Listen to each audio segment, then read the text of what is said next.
Hello मेरे प्यारे साथियों, कैसे हैं? आशा करता हूँ आप लोग अच्छे होंगे और बढ़िया स्वस्थ होंगे। तो हम लोग यूपी ट्रिपल एससी पेट 2025 के लिए प्रिपरेशन कर रहे हैं, जिसमें हम लोग भाई मैथ्स पढ़ रहे थे और मैथ्स के साथ साथ हम लोग ग्राफ तालिका यानी कि ग्राफ टेबल्स पढ़ रहे थे।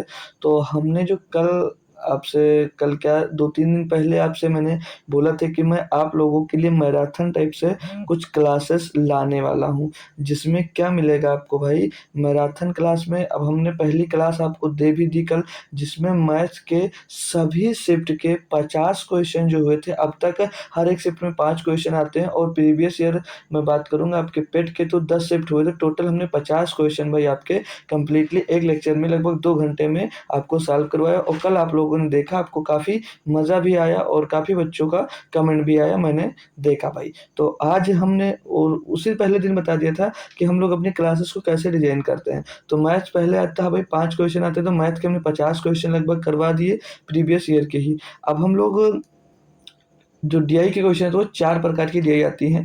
तो ग्राफ तालिका बेस्ड होता है, ग्राफ से 10 और टेबल से 10। तो जिसमें से ग्राफ में से क्या होता है, आपको पाई चार्ट के क्वेश्चन आता है 5 क्वेश्चन, और फिर लाइन ग्राफ का क्वेश्चन आता है पाई चार्ट के साथ में। क्या आता है भाई, लाइन ग्राफ का। और लाइन ग्राफ के बाद में आता है भाई आपका बार डायग्राम का और फिर टेबल का। ये 4 प्रकार की डीआई पूछी जाती हैं। तो ये जो डीआई पूछी जाती हैं, मैंने सोचा क्यों ना आपको एक एक अलग अलग से लेक्चर्स में इनको अलग अलग ही 4 लेक्चर्स में मैं इनको कंप्लीट करवा दूं। तो आज जो हमारा पूरा का पूरा ये लेक्चर बेस्ड है, वो कंप्लीट पाई चार्ट पे बेस्ड है। इसमें और दूसरे कोई भी डीआई नहीं मिलेगी, ना तो इसमें बार बार डायग्राम का क्वेश्चन मिलेगा, ना लाइन ग्राफ का, ना टेबल का। सिर्फ और सिर्फ इसमें पाई चार्ट के क्वेश्चन मिलेंगे। इसको क्या बोलते हैं, वृत्त आरेख। देखिए वृत्त आरेख के क्वेश्चन मिलेंगे।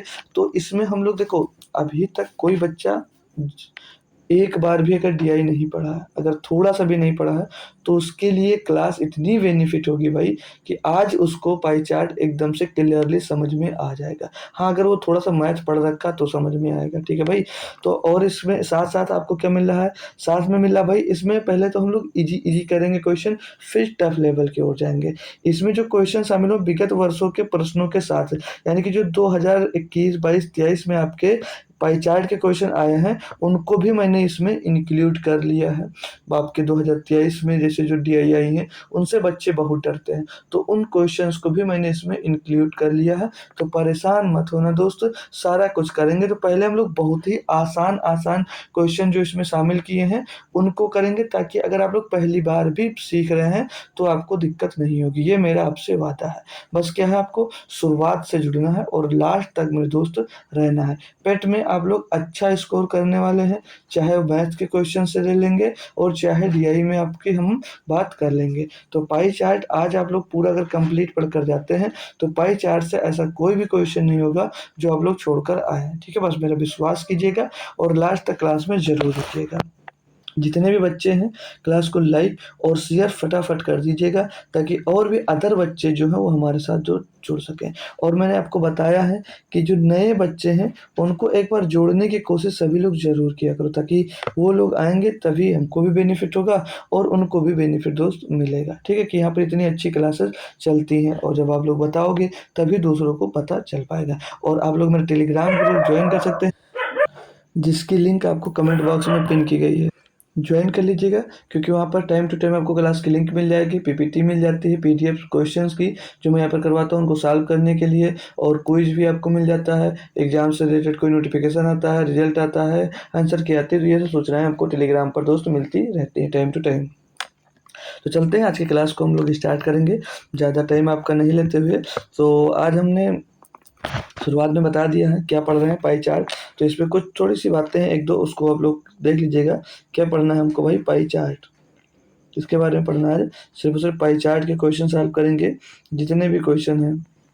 आज पाई चार्ट का डर हम लोग खत्म कर देंगे, आपको शुरुआत में ही लिखा हुआ टाइटल में भी मिल गया, ठीक है।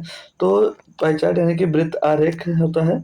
तो इसमें जो दिया होता है जो डाटा आता है पूरा वो या तो परसेंटेज में मिलता है आपको या तो डिग्री में मिलता है। किसमें भाई? परसेंटेज में मिलता है या तो सारे डाटा भाई डिग्री में मिलता है। कि कभी कभी पॉइंट वगैरह में भी आ सकते हैं, लेकिन ज़्यादातर जो डाटा मिलता है वो हमेशा परसेंटेज में मिलता है या तो डिग्री में मिलता है। जी सर, बिल्कुल सही बात।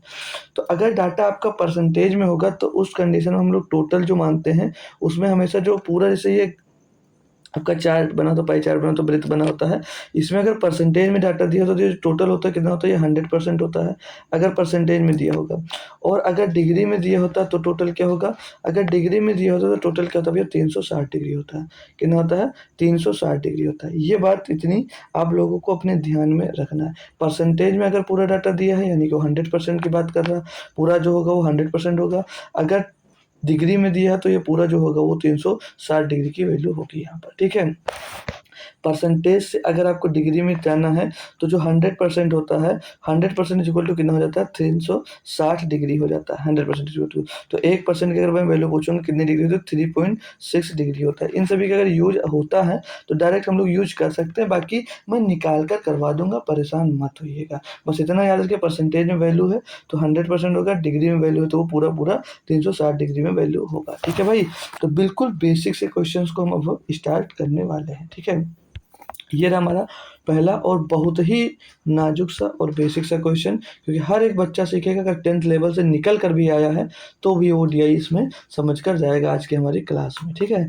क्या कह रहा है कि निर्देश 1 से 3 दिए गए प्रश्नों का उत्तर देने के लिए निम्नलिखित आरेख का ध्यान पूर्वक अध्ययन करें। विभाग पर विद्यार्थियों का प्रतिशत दिया गया है। तो टोटल नंबर ऑफ स्टूडेंट कितने हैं? 12,020 ये विभाग है। इसमें स्टूडेंट दिए गए जैसे सिविल के 20, ट्रिपल ई के 16% और ई एंड आई के 14%, सी एस सी के 15%, आई टी के 16% और M E C H mechanical के 19%। ये टोटल स्टूडेंट्स ये कितने? 100% है। अब 100% में डिवाइड किया गया है और ये टोटल जो नंबर ऑफ स्टूडेंट है कितने? 12,200 है। तो इन्हीं में से इन सभी को भैया क्या बांट दिया गया आपस में, इन्हीं में से इन सभी को इनको डिवाइड कर दिया गया। बात क्लियर होगी। आते हैं क्वेश्चन पे। क्या कह रहा है क्वेश्चन में कि ट्रिपल ई विभाग में विद्यार्थियों की संख्या कितनी है? ट्रिपल ई ये रहा आपका, ये ट्रिपल ई। अब ट्रिपल ई विभाग में कितने परसेंट स्टूडेंट हैं? सर 16%। कितने? 16% स्टूडेंट है। और टोटल नंबर ऑफ स्टूडेंट कितने हैं? 12,200। टोटल नंबर ऑफ स्टूडेंट कितने हैं? 12,200 है। तो 12,200 का नॉर्मली आपको क्या 60% निकाल देना है और कुछ नहीं निकालना है। 60% आपको निकाल देना है। तो परसेंटेज लगाओ या परसेंटेज की जगह पे क्या लगा सकते हो भैया? बटे में 100 लगा सकते हो, सिंपल सा। सॉल्व करेंगे भैया, डबल जीरो से डबल जीरो खत्म। 16 दूना 32, 32 का 2 हासिल आएगा 2। यूनिट डिजिट आपने 2 देखा भैया, और यूनिट सिर्फ इसी में 2 मिल रहा है तो ऑप्शन नंबर हम लोग सी लगा देंगे। पूरा कैलकुलेट करने की ज़रूरत नहीं है, बाकी करोगे तो आपको 1952 यहाँ पर मिल जाएगा। कैसा लगा भाई? आसान सा पहला अपने पाई चार्ट का एक बेहतरीन सा क्वेश्चन आपने भाई कर लिया। पहले बेसिक से ही बेसिक करेंगे, फिर उसके बाद में आपको मॉडर्न लेवल लेकर जाऊंगा। 2023 में जिस लेवल की डीआई हुई थी उससे भी अच्छी हम लोग इसमें ये पाई चार्ट के क्वेश्चन आपको करवाने वाले हैं, तो परेशान मत होइएगा। शुरू हुआ है तो ख़त्म भी करेंगे अच्छे लेवल तक, ठीक है। 60 क्वेश्चन हम लोगों ने लिए, कितने? 60 क्वेश्चन आज लिए हैं। और इन 60 क्वेश्चन में इतना बेहतरीन आपको बना दूंगा भाई कि कभी पाई चार्ट में दिक्कत नहीं होगी। बस क्या करना है, आज पूरी क्लास देख लीजिएगा, नहीं समझ में आता तो एक बार क्लास को रिवाइज कर देना, बस भाई। अगला क्वेश्चन क्या कहता है कि आईटी विभाग में विद्यार्थियों की संख्या ज्ञात कीजिए। आपकी अगली बार ट्रिपल ई के निकाले थे, अब की बार आईटी विभाग का निकाल दो। तो आईटी विभाग में भी 16% ही है और ट्रिपल ई में भी 16% है। तो जितना यहाँ पर आया था उतना वहाँ पर आएगा। तो 1952 आया था भैया, तो 1952 यहाँ पर भी आएगा। क्या मतलब है पूरा कैलकुलेट करने से? क्योंकि 16% सेम है तो आपका आंसर तो मिल गया भाई।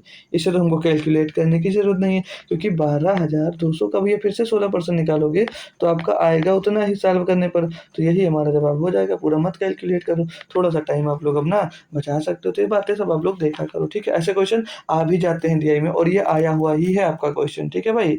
किसी न किसी एग्जाम्स में पूछे ही जा चुके हैं ये। क्वेश्चन क्या कहता है कि यांत्रिकी एवं सिविल विभाग में विद्यार्थियों की संख्या ज्ञात कीजिए। यांत्रिकी यानी कि भैया मैकेनिकल और सिविल, सिविल अभियांत्रिकी मतलब सिविल होता है, तो सिविल का और मैकेनिकल का पूछा जा रहा है डिपार्टमेंट में कुल कितने स्टूडेंट हैं। तो टोटल स्टूडेंट तो हमको पता है कि 12,000 सर 200 हैं। टोटल स्टूडेंट सर पता है हमको 12,200 है। अब इसमें हमको किसका निकालना, अभी सिविल का मैकेनिकल का, तो अलग अलग क्यों निकालोगे, दोनों का परसेंटेज जोड़ लेते हैं और सीधे, क्योंकि दोनों के लिए जो संख्या है टोटल के लिए वो तो समान है, तो 12,200 सभी के लिए, तो 39 हो जाएगा। ये 20 और 19 को जोड़ेंगे तो 12,200 का 39% निकाल दो। तो ये जो परसेंटेज दिया है, परसेंटेज हटाएंगे तो डबल जीरो कट जाएगा, क्योंकि 39/100 लिखेंगे तो डबल जीरो वैसे ही कट जाता है। अब 122 का गुणा करवा दीजिएगा 39 से, तो अब हम लोग इसको गुणा करेंगे तो 2 9 18, यूनिट डिजिट क्या देखते हैं 8 मिल रहा है, और यूनिट डिजिट यहाँ पर फिर से चेक करते हैं तो एक ही में 8 मिल रहा है, तो भैया यही लगा दीजिएगा 4758 इसका सही जवाब हो जाएगा। पूरा क्या मतलब है भाई कैलकुलेशन करने से, पूरा कैलकुलेशन करने से क्या मतलब भाई। अब हाँ, अगर यहीं पर हम लोग आते, अगर 2 में 8 मिल जाता तो पूरा कैलकुलेट कर लेते, लेकिन जब यूनिट डिजिट एक ही में 8 मिल रहा है और हमको यहाँ पर सीधे 8 मिल गया, तो पूरा कैलकुलेट मत करो दोस्त। एग्जाम्स में आपको मोटिव क्या होना चाहिए आपका, कि हमको सिर्फ और सिर्फ टाइम बचाना है। क्या करना है, टाइम बचाना। हाँ, टाइम इतना बचाना है कि गलत क्वेश्चन नहीं करके आना है, बस गलत ना हो आपसे। अगला 4 नंबर क्वेश्चन क्या कहता है कि निम्न पाई चार्ट का अध्ययन करें और उसके नीचे प्रदत्त प्रश्न का उत्तर दें। क्या कह रहा है कि निम्न पाई चार्ट वर्ष 2018 में कॉलेज में विभिन्न विभागों के विद्यमान विद्यार्थियों का प्रतिशत निरूपित करता है। विद्यार्थियों की जो कुल संख्या वो 450 है। जैसे ए में कितने 14%, बी में 16%, सी में 26, डी में 10%, ई में 12% और एफ में 22% ये दिए गए हैं। टोटल जो विद्यार्थियों की कुल संख्या 450 है, यानी किसी 450 में से इन सभी को भैया डिवाइड किया गया है। ये टोटल कितने होंगे 100%। मैंने शुरुआत में बताया कर परसेंटेज में वैल्यूज दी गई हैं, तो टोटल होंगे अपने आप में कितने 100%। कितने होंगे 100% होंगे। देखते हैं इसमें क्वेश्चन क्या दिया गया आपको भाई। क्या कह रहा है क्वेश्चन में कि ए, डी और एफ में मिलाकर विद्यार्थियों की औसत कितनी है, औसत संख्या कितनी है। किसमें ए में पूछा गया है और डी में पूछा गया भाई और एफ में पूछा गया है। तो टोटल जो स्टूडेंट्स थे वो कितने थे सर, टोटल स्टूडेंट्स तो हमारे पास 450 थे। टोटल स्टूडेंट्स तो कितने थे वो 450 थे।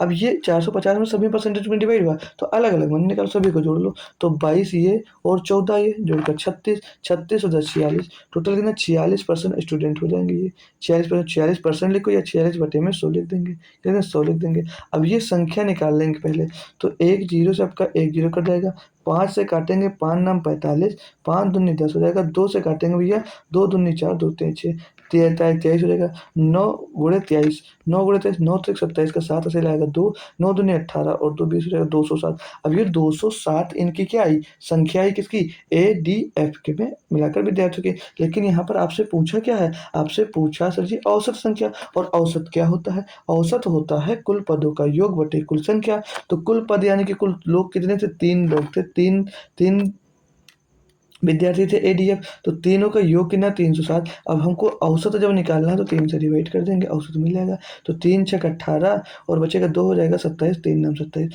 69 इसका सही जवाब हो जाएगा। 69 इसका सही और सटीक जवाब हो जाता है। सभी बच्चे एक बार बताएंगे यस सर क्लियर है, कोई दिक्कत आ रही है, कोई परेशानी आ रही है, आपका भाई क्लियर करके चलेगा, पूछना है आपका काम, ठीक है। आइए अगला क्वेश्चन करते हैं, क्वेश्चन नंबर 5। क्या कहता है यहाँ पर कि निम्नलिखित पाई चार्ट का अध्ययन करें और नीचे दिए गए प्रश्न का उत्तर दीजिए।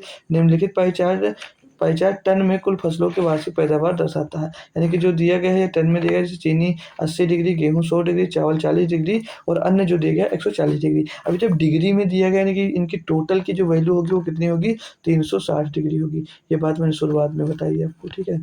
सब ये क्वेश्चन क्या कहता है यहाँ पर कि यदि कुल उत्पादन 9,000 टन है तो चावल की पैदावार कितनी टन है। अब कुल जो उत्पादन यहाँ पर दे दिया, यानी कि ये जो कुल उत्पादन दे दिया कितना 9,000 टन है। अब कुल कितना है भाई 9,000 टन। अब जो 9,000 टन है तो ये किसके बराबर है, कुल क्या 360 डिग्री, यानी 360 डिग्री की वैल्यू दी गई है। 9,000 जो है भाई ये 360 डिग्री की वैल्यू दी गई है, तो 360 से इसको हम लोग डिवाइड कर देंगे। और क्या चावल का पूछा, चावल कितने डिग्री है, चावल है 40 डिग्री, तो 40 डिग्री की आपको वैल्यू पूछी जा रही है, सिंपल से निकाल लेंगे। अब देखो कैसे निकाले, जैसे 360 डिग्री की हमको वैल्यू दी गई कितनी, 9000 दिया गया है, 9000 दिया गया। तो चावल कितना 40, तो 40 की वैल्यू पूछना है, तो 9000 को 360 से डिवाइड कर देंगे, 40 का गुणा करवा देंगे भाई। सिंपल से, तो आप लोग पीछे से करते चले आ रहे हैं। तो एक जीरो से एक जीरो खत्म, 4 से काटेंगे भाई 9 बार जाएगा, 9 से इसको काट देंगे भाई 1000 बार चला जाएगा। तो 1000 टन क्या हो जाएगा आपका, चावल हो जाएगा। Option number D, option number D. कोई परेशानी हो रही है मेरे दोस्त, हो रही है तो पूछो, नहीं हो रही है तो अच्छी बात है। क्लास को बेहतरीन एंजॉय करते हुए क्लास पूरी करके जाना आप लोगों को। जो लोग अभी आए हैं क्लास को लाइक और शेयर जरूर कर देंगे। क्वेश्चन नंबर 6 दिया है, निम्न पाई चार्ट का अध्ययन करें और उसके नीचे प्रदत्त प्रश्न का उत्तर दीजिएगा। निम्न पाई चार्ट एक कक्षा में विभिन्न विषयों का अध्ययन करने वाले विद्यार्थियों का प्रतिशत निरूपित करते हैं। विभिन्न विषयों में अध्ययन करने वाले विद्यार्थियों की कुल संख्या जो दी गई 15,000 दी गई है। तो ये टोटल छात्र हैं यहाँ पर, जो टोटल यहाँ पर छात्र हैं वो कितने दिए गए हैं, 15,000 छात्र दिए गए हैं। और इनमें जो इनका जैसे अंग्रेजी में 22%, भौतिकी में 18%, रसायन में 15%, गणित में 9%, हिंदी में 11%, कंप्यूटर में 25%, इन्हीं को यहाँ पर भैया डिवाइड कर दिया गया है पूरे में। ठीक है, सारी वैल्यूज परसेंटेज में दी गई हैं, ये भी हमसे क्वेश्चन में बोल दिया गया है। सॉरी दोस्त, इस पे क्वेश्चन क्या है, तो क्वेश्चन यहाँ पर हमने लिया ही नहीं यार, क्वेश्चन तो लिया नहीं, डायरेक्ट दूसरा क्वेश्चन आ गया यार, इसका क्वेश्चन तो गायब हो गया है। चलिए कोई बात नहीं, क्वेश्चन गायब है तो चलिए किसी दिन करा देंगे किसी और शिफ्ट में, अब छोड़ो उसको, नहीं है तो उसके पीछे टाइम मत बर्बाद करो। 7 नंबर क्वेश्चन क्या कह रहा है कि गर्मी, क्वेश्चन लगाना भूल गए, सिर्फ वो DI हमने ऐड कर दिया है। चलो कोई बात नहीं। क्वेश्चन नंबर 7 कहता है कि गर्मियों में 600 लोगों के बीच उनके पसंदीदा पेय पदार्थ के बारे में एक सर्वेक्षण किया गया है। निम्नलिखित पाई चार्ट का डेटा दिखाता है कितने लोग कितने लोग, जैसे क्वेश्चन है यहाँ से, कितने लोग कोल्ड कॉफ़ी की तुलना में काफ़ी पसंद करते हैं, यानी कि कितने लोग ऐसे हैं जो ये कोल्ड कॉफ़ी की तुलना में काफ़ी पसंद करते हैं। तो भाई कोल्ड कॉफ़ी जो है, अगर दिख नहीं रहा तो मैं बता दूं, यहाँ पर ये जो कोल्ड कॉफ़ी दी गई वो 12% लोग भी पसंद करते हैं, और जो 24% और कॉफ़ी है वो 24% लोग पसंद करते हैं। तो इसमें ही पूछा कि कितने अधिक लोग कोल्ड कॉफ़ी की तुलना में काफ़ी पसंद करते हैं, तो ये 12% लोग पसंद करते हैं और ये 24% लोग पसंद करते हैं भाई। ठीक है, 24, तो कितने अधिक लोग इसको पसंद करते हैं ये हमको निकाल कर दिखाना है। तो गर्मियों की 600 लोगों के बीच ये पसंदीदा पेय पदार्थ के बारे में सर्वेक्षण किया गया, कितने, 600 लोगों के बारे में। तो यहाँ पर आप लोग देख रहे हैं कि 12% अधिक लोग क्या करते हैं, काफ़ी पसंद करते हैं। तो टोटल कितने भैया, 600 लोग हैं टोटल, जिसमें से 12% है, तो इसकी संख्या ही पूछा, तो 12% निकाल दीजिएगा भैया, आपका आंसर आ जाएगा। क्योंकि यही तो पूछा कि कोल्ड कॉफ़ी की तुलना में, तो कोल्ड कॉफ़ी तो आपके 12% है और ये 24% है, कितना अधिक, 12% अधिक पसंद करते हैं। तो परसेंटेज से डबल जो खत्म हो जाएगा, 12×72। तो टोटल आंसर जो मिलेगा इसका, 72 लोग ऐसे हैं भैया जो कोल्ड कॉफ़ी की तुलना में काफ़ी अधिक पसंद करते हैं भाई। होप करूँगा ये भी क्वेश्चन आपका क्लियर होगा भाई। अगला क्वेश्चन देखते हैं, क्वेश्चन नंबर 8 क्या कह रहा है कि निम्नलिखित पाई चार्ट का ध्यानपूर्वक अध्ययन करें और इसके नीचे दिए गए प्रश्न का उत्तर दीजिए। ये सभी में लिखा, मैं बार बार इसको पढ़ूंगा नहीं, ठीक है। निम्नलिखित पाई चार्ट विभिन्न खेलों पर किए गए व्यय का विवरण देता है, जो खेल पर कितना रुपया व्यय किया गया है उसके बारे में दिया गया है और सारे डिग्री में दिए गए हैं। ठीक है, आइए जैसे ये क्वेश्चन इसका कहता है टेनिस पर कुल व्यय, टेनिस पर कुल व्यय, टेनिस पर कुल व्यय कितना भैया, 45%। कुल टेनिस पर कुल व्यय का कितना प्रतिशत व्यय किया जाता है, टेनिस पर जो व्यय किया गया है ये टोटल व्यय का कितना प्रतिशत है, ये हमसे यहाँ पर पूछा जा रहा है। तो टेनिस पर भैया 45% का व्यय किया जा रहा है, जो टेनिस है उस पर कितना व्यय किया जा रहा है, उस पर 45% का व्यय किया जा रहा है भाई, 45% का व्यय किया जा रहा है। और टोटल हम लोग देखते हैं कि कितना व्यय किया जा रहा है, तो भैया ये डिग्री में दिया, यानी कि टोटल ये 360 डिग्री में व्यय किया जा रहा है, तो डिग्री हटा दीजिए, कोई मतलब नहीं है। तो 45 डिग्री व्यय किया जा रहा है भैया व्यय टेनिस पर 360 में परसेंटेज में निकालना है, गुणे में क्या कर दोगे भैया, 100 कर दोगे, गुणे में क्या कर दोगे भाई, 100 कर दोगे बस। अब इसको सॉल्व कर लेंगे, 0 से आपका 0 चला जाएगा, 2 से काट देंगे भैया, 2 से काट देंगे 5 बार जाएगा, 2 से काट देंगे भैया 18 बार जाएगा, 9 से काट देंगे 2 बार जाएगा, 9 से काट देंगे 5 बार जाएगा, 25 हो जाएगा, 25/2 यानी कि 12.5% हो जाएगा, कितना आएगा, 12% हो जाएगा। तो कुल व्यय का भैया आपका जो टेनिस पर जो व्यय किया जा रहा है ये कुल व्यय का कितना है, 12.5%, 12.5% आपका सही और सटीक जवाब दोस्त हो जाता है। वो करूँगा बात क्लियर होगी आप सभी को। क्वेश्चन नंबर 9 भैया वही है, सीधे क्वेश्चन देखते हैं। यहाँ पर क्वेश्चन क्या कहा है आपसे कि यदि चीनी की जो पैदावार है वो 6000 टन है तो कुल पैदावार कितनी टन है। चीनी की पैदावार यानी कि चीनी जो 80 डिग्री है वो 6000 टन के बराबर है। यानी कि 6000 की जो वैल्यू दी गई है वो कितनी है भैया, 80, मतलब 80 डिग्री की जो वैल्यू वो 6000 है। सॉरी यार, 80, हाँ सही, बिल्कुल सही है। 80 डिग्री की जो वैल्यू वो 6000 है। तो बोला कुल पैदावार, कुल पैदावार अब डिग्री में दिया गया, कुल कितना होगा 360 डिग्री। तो 360 डिग्री की आपसे क्या पूछ लिया, वैल्यू पूछ लिया बस।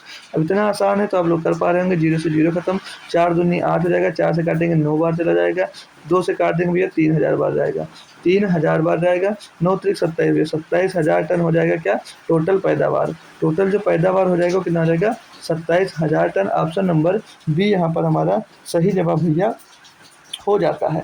तो आप लोग बताएंगे मज़ा आ रहा है या नहीं आ रहा है। मज़ा आ रहा है, बस आप लोगों को करना क्या, लाइक शेयर वगैरह कर दीजिएगा और कुछ नहीं चाहिएगा बस, ठीक है। सुपर चैट करने के लिए भी नहीं कहूँगा आपसे, बस आप लोग क्या लाइक शेयर वगैरह मस्त करते जाइएगा और कुछ मत करिएगा, ठीक है। निर्देश क्या कह रहा है, 10 से 11, निर्देश 10 से 11 बोला जा रहा है कि दिए गए प्रश्न का उत्तर देने के लिए निम्नलिखित आरेख का ध्यानपूर्वक अध्ययन कीजिए। निम्नलिखित पाई चार्ट एक स्कूल में विभिन्न खेलने वाले छात्रों का प्रतिशत दर्शाता है। छात्रों की जो कुल संख्या दी गई भैया कितने दी गई, 500 दी गई है। क्रिकेट 35% छात्र, हॉकी 15%, वॉलीबॉल 15%, टेबल टेनिस 10% और जो बास्केटबॉल है वो 25% है, ठीक है भाई। एक अगर डाटा नहीं दिख रहा है तो मैं जिसका पूछा जाएगा उसका लिख दिया करूंगा, परेशान मत होना। बाकी पीपीटी जब मिलेगी वहाँ पर क्लियर आपको दिखेगा।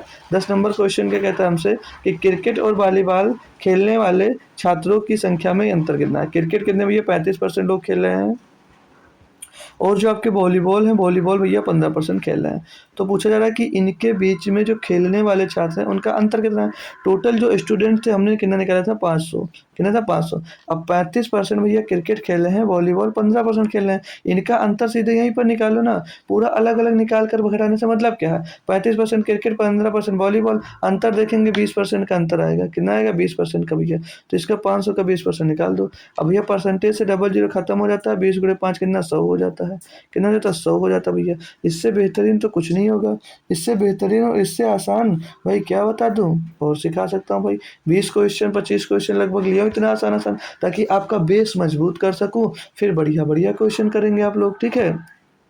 इतना आसान है, थोड़ा जल्दी जल्दी करते चला जाए ताकि आपका टाइम मैनेज हो जाएगा। 11 नंबर का क्वेश्चन कहता है कि हॉकी खेलने वाले छात्रों की संख्या और बास्केटबॉल खेलने वाले छात्रों की संख्या का अनुपात ज्ञात कीजिए। हॉकी खेलने वाले, हॉकी कितने भैया 15% खेल रहे हैं, और बास्केटबॉल, बास्केटबॉल कितने भैया 25% खेल रहे हैं। तो इनका क्या पूछा भैया, इनका आपसे अनुपात पूछा। तो हॉकी 15% खेल रहे हैं और बास्केटबॉल जो खेल रहे हैं 25%। अब इनका निकालने की क्या जरूरत है भाई, मत निकाल यार, क्योंकि 500 टोटल के लिए दिए हैं, निकालोगे बात वही पड़ेगा। जब रेशियो लेना है तो डायरेक्ट रेशियो लो, परसेंटेज से परसेंटेज उड़ा दो, 5 से काट दो 3 बार, 5 से काट दो भैया 5 बार। आपसे पूछा था 3:5, आपका आंसर हो जाएगा डी। आपका डी आंसर हो जाएगा। बस ध्यान क्या देना था यहाँ पर कि हॉकी पहले पूछा तो हॉकी पहले रखो, और बास्केटबॉल बाद में पूछा बास्केटबॉल बाद में रखो, क्योंकि सेम आंसर यहाँ पर मैच हो जाता है। तो वो क्वेश्चन करने के बाद भी आप लोग गलत कर जाते हो। तो 3:5 इसका एग्जैक्ट सही जवाब होगा 100%। अब बताएंगे सभी बच्चों को, कोई दिक्कत परेशानी हो तो पूछते चलो भाई, पूछते चलो, जितना होगा मैं क्लियर करता चलूंगा आपका भाई। अगला क्वेश्चन क्या कहता है, इसको समझेंगे। सेम भाई निर्देश दिया गया है, पढ़ लेना। क्या कह रहा है, सभी विभागों में विद्यार्थियों का प्रतिशत दर्शाया गया है। यानी इन जो सभी विभाग दिए गए इनमें विद्यार्थियों का प्रतिशत दिया गया है कि कितने प्रतिशत कौन से विभाग में विद्यार्थी हैं, बस, ठीक है। क्वेश्चन देखते हैं इन पर कि ट्रिपल ई एवं E and I, triple E ए आपका रहा जो 19% दिया गया है, और ई एंड आई ये रहा आपका जो 17% दिया गया है। जो कितना दिया गया भाई, 17% दिया गया है, ठीक है। तो इसमें पूछा क्या जा रहा है कि ट्रिपल ई एवं ई एंड आई विभाग में विद्यार्थियों की संख्या ज्ञात कीजिए। इसमें हमको विद्यार्थियों की संख्या ज्ञात करनी है। अब टोटल विद्यार्थी हमको कितने दिए यहाँ पर, टोटल जो विद्यार्थी दिए गए 12,800 दिए गए हैं, समझ लेना भाई। टोटल नंबर्स ऑफ स्टूडेंट कितने दिए, 12,800, जिसमें से इन सभी को स्टूडेंट्स को डिवाइड किया गया है। तो हम यहाँ पर देखते हैं क्या, हमको ट्रिपल ई 19% दिया गया है, और ई एंड आई कितना 17% दिया है, मैंने आपको पहले क्लियर कर दिया। तो टोटल जो स्टूडेंट की संख्या दी गई वो 12,800 दी गई है। तो इन दोनों का अंतर नहीं पूछा हमसे, यह क्या पूछा, योग यानी कि संख्या यानी कि योग पूछा। तो इन दोनों को जोड़कर इनका अंतर निकालेंगे। तो 19 और 17, 19 में 17 जोड़ेंगे भैया कितना हो जाएगा, 36%। तो इसका 36% आपको निकालना है, कितना भैया 36% निकालना है। तो डबल जीरो से डबल जीरो आपका खत्म हो जाएगा, और 8×48 तो यूनिट जिसे इसको कर भी नहीं सकते, क्योंकि डबल डबल डबल डबल के सभी में लगभग 8 आ रहा है, सभी में 8 आ रहा। तो और क्या देख सकते हैं भाई, 9 का मल्टीपल भी देख सकते हैं। तो 5×4 = 9, 8 17 ये नहीं हो सकता, 7×4 = 11 और 8 19 ये नहीं हो सकता। सकता, 4-4 8 और 8 16 ये भी नहीं हो सकता, 6-4 10 और 18 भैया ऑप्शन नंबर डी लगा दो। ऑप्शन नंबर भाई डी लगा दो, हो गया भाई। ऑप्शन नंबर डी लगा दो, हो गया। कहाँ से चेक किया हमने? 9 के मल्टीपल से चेक कर लिया। हमने 9 का मल्टीपल लगाया और पता कर लिया। क्या कोई दिक्कत आई? क्या कोई दिक्कत आई भाई? बढ़िया तरीका है यार, ये सब सीखना चाहिए आपको। और ये सब सीखोगे ना तभी कैलकुलेशन जल्दी कर पाओगे, ठीक है। बाकी करना तो 36 अट्ठे करोगे भाई, बहुत टाइम लग जाएगा। तो यही बढ़िया तरीका है, कर लीजिएगा। नहीं आता है तो पूरा बेसिक से गुणा भी कर सकते हैं, आपको कोई रोका नहीं है। लेकिन मैं यहाँ पर अप्रोच बता रहा हूँ क्योंकि अब ये आपका पेपर आ रहा है, तो वहाँ पर बेसिक नहीं सिखाने वाला हूँ, ठीक है। अगला क्या कहता है क्वेश्चन, सब कुछ दिया हुआ है, इसको पढ़ लेंगे। यहाँ पर कीजिए पाई चार्ट का अध्ययन कीजिए और उसके आधार पर प्रश्न का उत्तर दीजिएगा। किसी पुस्तक के प्रकाशन में होने वाले विभिन्न प्रतिशत होने वाले प्रकाशन में किसी पुस्तक के प्रकाशन में होने वाले विभिन्न खर्च होना चाहिए भाई, प्रतिशत में लिखा हुआ है खर्च होगा, ठीक है। विभिन्न खर्च या कुछ जो प्रतिशत में दिया, जैसे मुद्रण लागत 20%, परिवहन लागत 10%, कागज लागत 25%, जल्दबाजी 20%, रॉयल्टी 15% और प्रचार लागत है 10%, ठीक है। आइए देखते हैं क्वेश्चन क्या कहता है इसका, कि यदि पुस्तकों की एक विशिष्ट मात्रा के लिए मुद्रण लागत जो दी गई वो 40,200 रुपये, यानी कि जो मुद्रण लागत यहाँ पर 20% है और वो दिया कितना है 40,200 है। तो इन पुस्तकों के प्रचार प्रसार में कितना खर्चा आया, यानी यहाँ ये प्रचार प्रसार में कितना खर्चा आया, यानी कि जो 20% की वैल्यू दी गई है भाई, 20% की वैल्यू दी गई वो 40,200 दी गई है, कि नहीं 40,200 दी गई है। ये तो मुद्रण लागत है, क्योंकि मुद्रण लागत के हमको देगा कि मुद्रण लागत में इतना रुपया लगा, तो प्रसार में भैया 10% लगा है, भैया 20 का आधा, तो ये खर्च भी इसका आधा हो जाएगा, तो खर्च भी आधा इसका 20,100। कुछ भी कैलकुलेशन ही नहीं पड़ी यार, ये तो कैलकुलेशन ही नहीं पड़ी। ऑप्शन नंबर भी लगा दो, ऑप्शन नंबर भी लगा दो, बोलो मजे ही मजे। बाकी वैल्यू निकालते तो कैसे निकालते, 40,200, ये तो भैया आपका 20% की वैल्यू, आपको निकालना 10% की वैल्यू। इसको सॉल्व करेंगे भाई, आपका आंसर यही आएगा भाई, कोई मतलब नहीं है। बाकी बताना ज़रूरी है क्योंकि मैंने पहले बताया कि अगर पहली बार भी पढ़ रहे हो तो आपको यहाँ से सीख कर ही जाना है, कोई दिक्कत कोई परेशानी नहीं है। क्लास करते टाइम किसी भी प्रकार की समस्या हुआ करे मेरे दोस्त, तो आप लोग पूछ लिया करो, यहाँ पर मत पूछो तो टेलीग्राम पर जाकर पूछ लिया करो, मैं क्लियरली जवाब ज़रूर दूंगा भाई, ठीक है। चलिए अगला क्वेश्चन है 14 नंबर, क्या कहता है कि यदि यह नहीं, यदि यह दिया गया है कि परिवार की मासिक आय 32,500 रुपये है, तो भोजन और मनोरंजन पर संयुक्त रूप से खर्च की गई कुल मासिक राशि कितनी है, यानी कि जो टोटल रुपया है वो 32,500 रुपये वो कमा रहा है, कितना मासिक आय टोटल 32,500 रुपये है। तो पूछा मासिक आय इतना है, तो भोजन का देखेंगे 25% है, और मनोरंजन का देखेंगे तो वो 9% है, और उस मनोरंजन पर संयुक्त रूप से खर्च की कुल राशि, तो भोजन पर 25%, मनोरंजन पर 9%, टोटल कितना खर्चा हो रहा है भैया 9%, 9 और 25 34% का खर्चा आ रहा है, कितना 34% का, तो 34% लिख दो या 34/100 लिख दो, परसेंटेज से वैसे भी डबल जीरो कट जाएगा, ऐसे भी डबल जीरो कट जाएगा। इसका गुणा करेंगे अगर, तो 0 0 यूनिट देखेंगे सभी में ही आ रहा है भाई, तो यहाँ पर हम लोग 17 का मल्टीपल इसे देखकर आंसर दे सकते हैं, तो 17 का नाम 17 भाई ये नहीं कट रहा है, चलो पूरा कर लेते हैं यार, हमेशा आपको तरीक बताएंगे तो आप लोग कन्फ्यूज हो जाओगे। 34 पंचे हो जाता है भैया 170 का 0 से लेकर 17, 34 दूना 168, सॉरी 34 दूना 68, 68 में 17 जोड़ देंगे भैया तो 85, 85 का 5 हासिल आ जाएगा 8, 8 और 34 तियाँ एक, 34 दूना 68 और 102, 102 में भैया आपका कितना जुड़ जाएगा, यहाँ पर हासिल कितना आया था 8, तो 110 हो जाएगा, तो 110 500 110 50, ये तो आंसर भी नहीं मिला। पूछा क्या है, यदि यह दिया गया है कि परिवार की मासिक आय 32,500 रुपये है, तो भोजन और मनोरंजन पर संयुक्त रूप से खर्च की गई कुल मासिक राशि क्या है। तो सही तो लिया यार, 25 में 9 जोड़ेंगे 34 हो जाएगा, बिल्कुल सही है।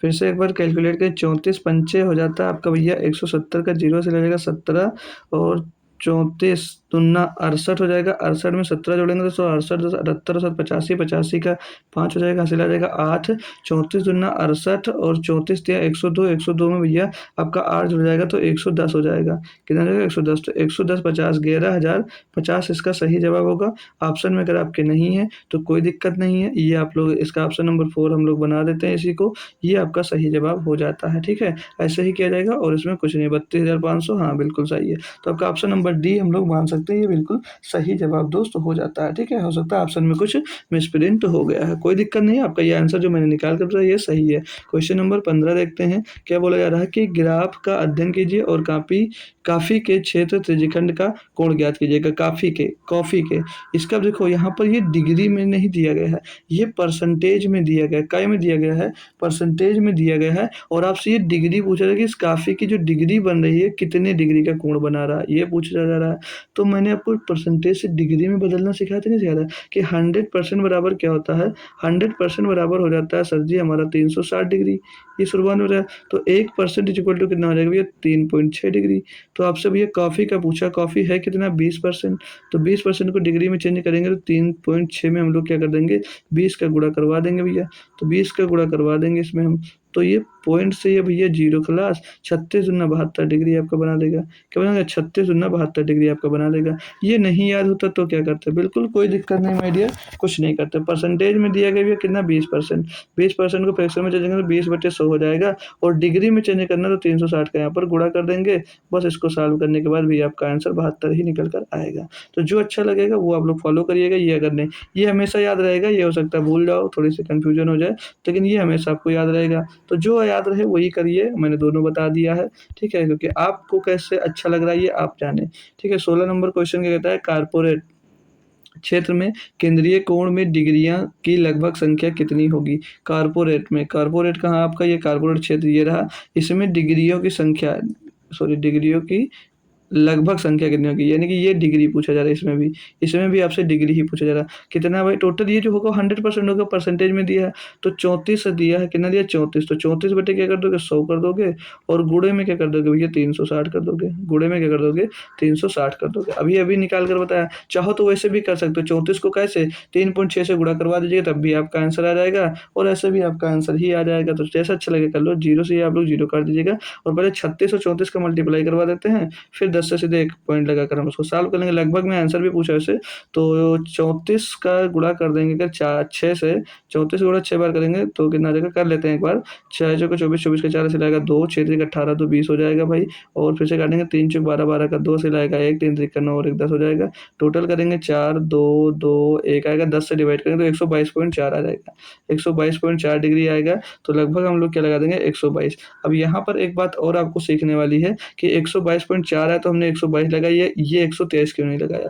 तो ये भी आपका लग सकता था, लेकिन अप्रॉक्सीमेट में जब हम लोग आंसर देखते हैं तो क्या देखते हैं कि जो पॉइंट के बाद आपका होता है, ये गलत हो गया यहाँ पर, जो पॉइंट के बाद आपका होता है, पॉइंट के बाद 1 2 3 4 तक अगर दिया गया है तो आपका जो भी आंसर होगा वो उसके पहले से हम यहाँ पर 122 के बाद में अगर 1 2 3 4 है तो क्या लेंगे हम लोग? कम वाला ही लेंगे। अगर नंबर आपके 5 से ज़्यादा 6 7 8 9 ये आ जाता है तो अप्रॉक्सीमेट में जब हम लोग आंसर देते हैं, अभी यहाँ पर अगर 5 से ज़्यादा आता, जैसे 122.6 7 8 आता तो हम लोग 123 को सही आंसर मानते, लेकिन यहाँ पर क्या 5 से कम आया तो हम लोग आंसर 122 को माने हैं। तो ये बात भी आप लोग ध्यान रखना, ये भी आपका गलत करवा सकता है क्वेश्चन, ठीक है। तो 5 से कम आएगा तो जो आगे छोटा होगा वही लेंगे, अगर 5 से ज़्यादा आता भाई तो उससे बड़ा वाला ले लेते हैं, ठीक है भाई, क्लियर होगा। अगला क्वेश्चन देखते हैं 17 नंबर।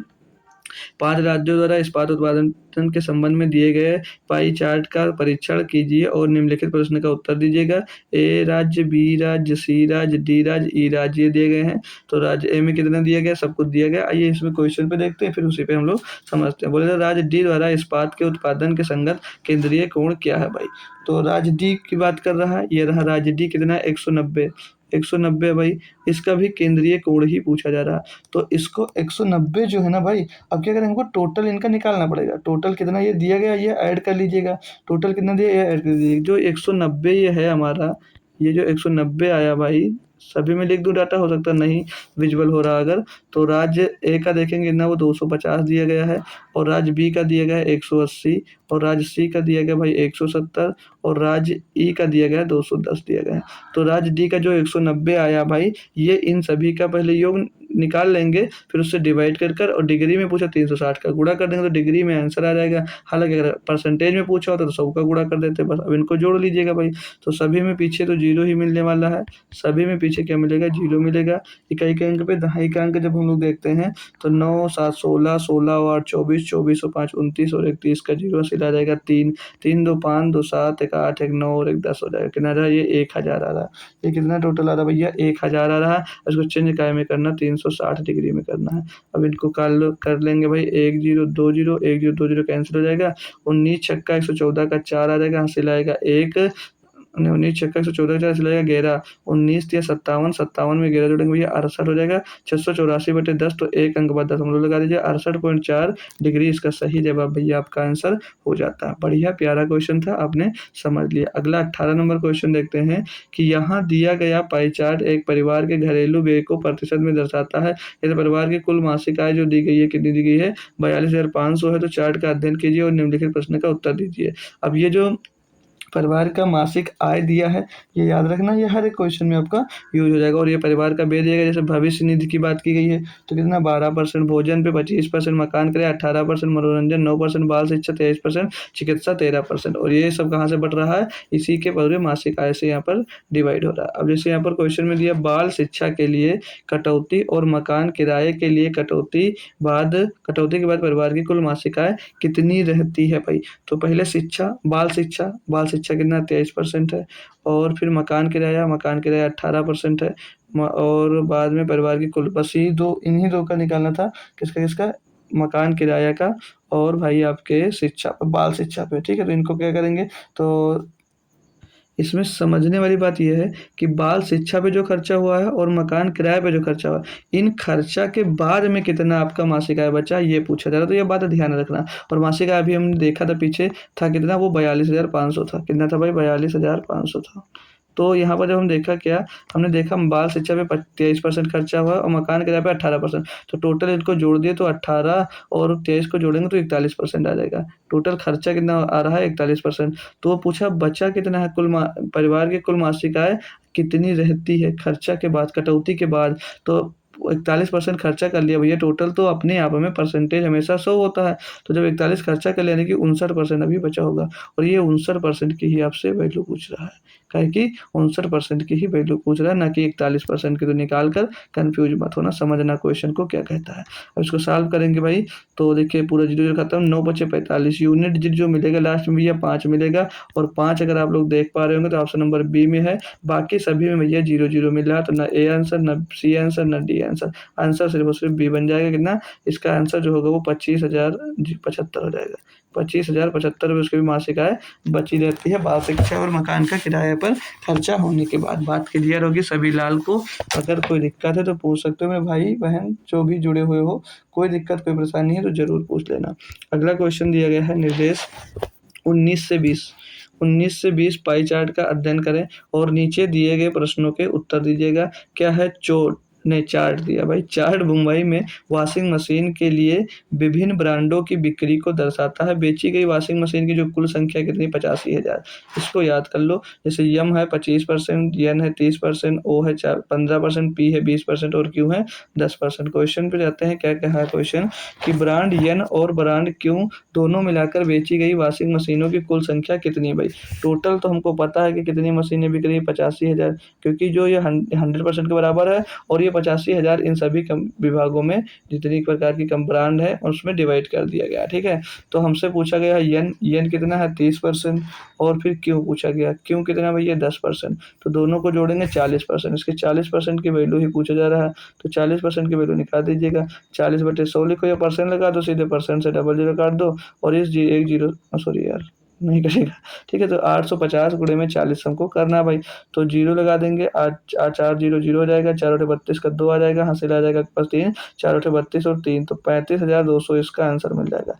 कितना हो जाएगा भाई, 35,200 इसका आंसर मिल जाएगा। और बड़ी बात अच्छी ये है कि हमने यहाँ पर ऑप्शन भी नहीं लिखे हैं। अच्छी बात ये है आपके लिए कि हमने यहाँ पर क्या आंसर भी नहीं लिखे हैं। तो चलिए कोई बात नहीं, आंसर नहीं लिखा है तो कोई दिक्कत नहीं है, आपका जो होगा सही जवाब आपका ये हो जाता है। एक बार फिर से कैलकुलेट हम लेकिन ज़रूर करवा देंगे आपको। तो ये जीरो आ गया, 4 पंचे 20 का, ओ देखो गलत लिख दिया यार, जीरो हो जाएगा, 4 0 0 4 0 0, एक जीरो ये वाला हो गया, एक जीरो ये वाला हो गया।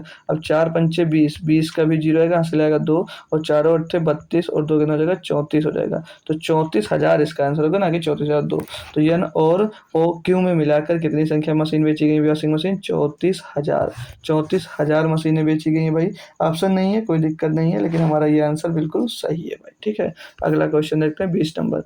क्या कहा है यहाँ पर कि ब्रांड एम और ब्रांड पी की बेची गई वॉशिंग मशीनों की संख्या के बीच का अंतर, यानी कि एम में कितना बेच सॉरी दोस्त एम में कितने बेचा गया? 25% बेचा गया है, और पी में कितना बेचा गया? 20% बेचा गया है।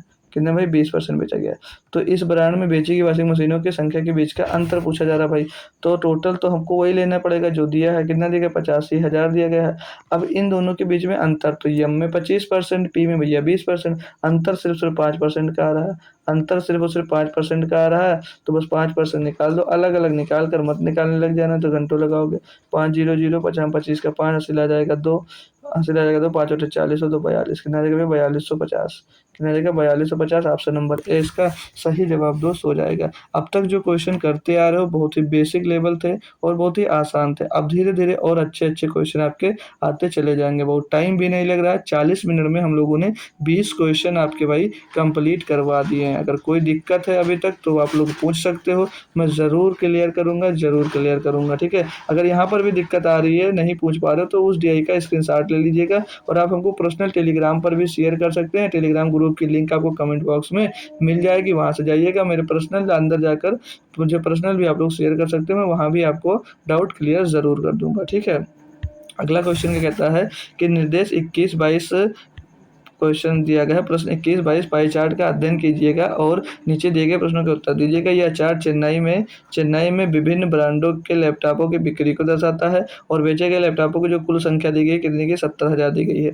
ये सभी लैपटॉप के जो ब्रांड हैं, जैसे ए ब्रांड का 11%, बी ब्रांड का 17%, सी ब्रांड का 23%, डी ब्रांड का 30% और ई ब्रांड का 19%, ये सभी का अलग अलग दिया गया है। और जो टोटल ये बिके हैं ये कितने हैं भैया? 70,000 है। तो इनको याद रखो और क्वेश्चन को करते चलो। वो 21 नंबर क्वेश्चन कहता है ब्रांड डी, ये ब्रांड डी रहा, कितना भैया? 30%। कितना भाई? 30%। 30% है भाई ये। तो ब्रांड डी ब्रांड बी के बेचे गए लैपटॉप, ब्रांड बी में बेचे गए लैपटॉप, बी कितना भैया? 17% है।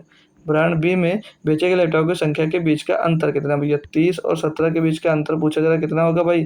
यहाँ पर 30% बेचा जा रहा है, यहाँ पर 17% बेचा जा रहा है, अंतर कितने का आ रहा है? 13% का आ रहा भैया।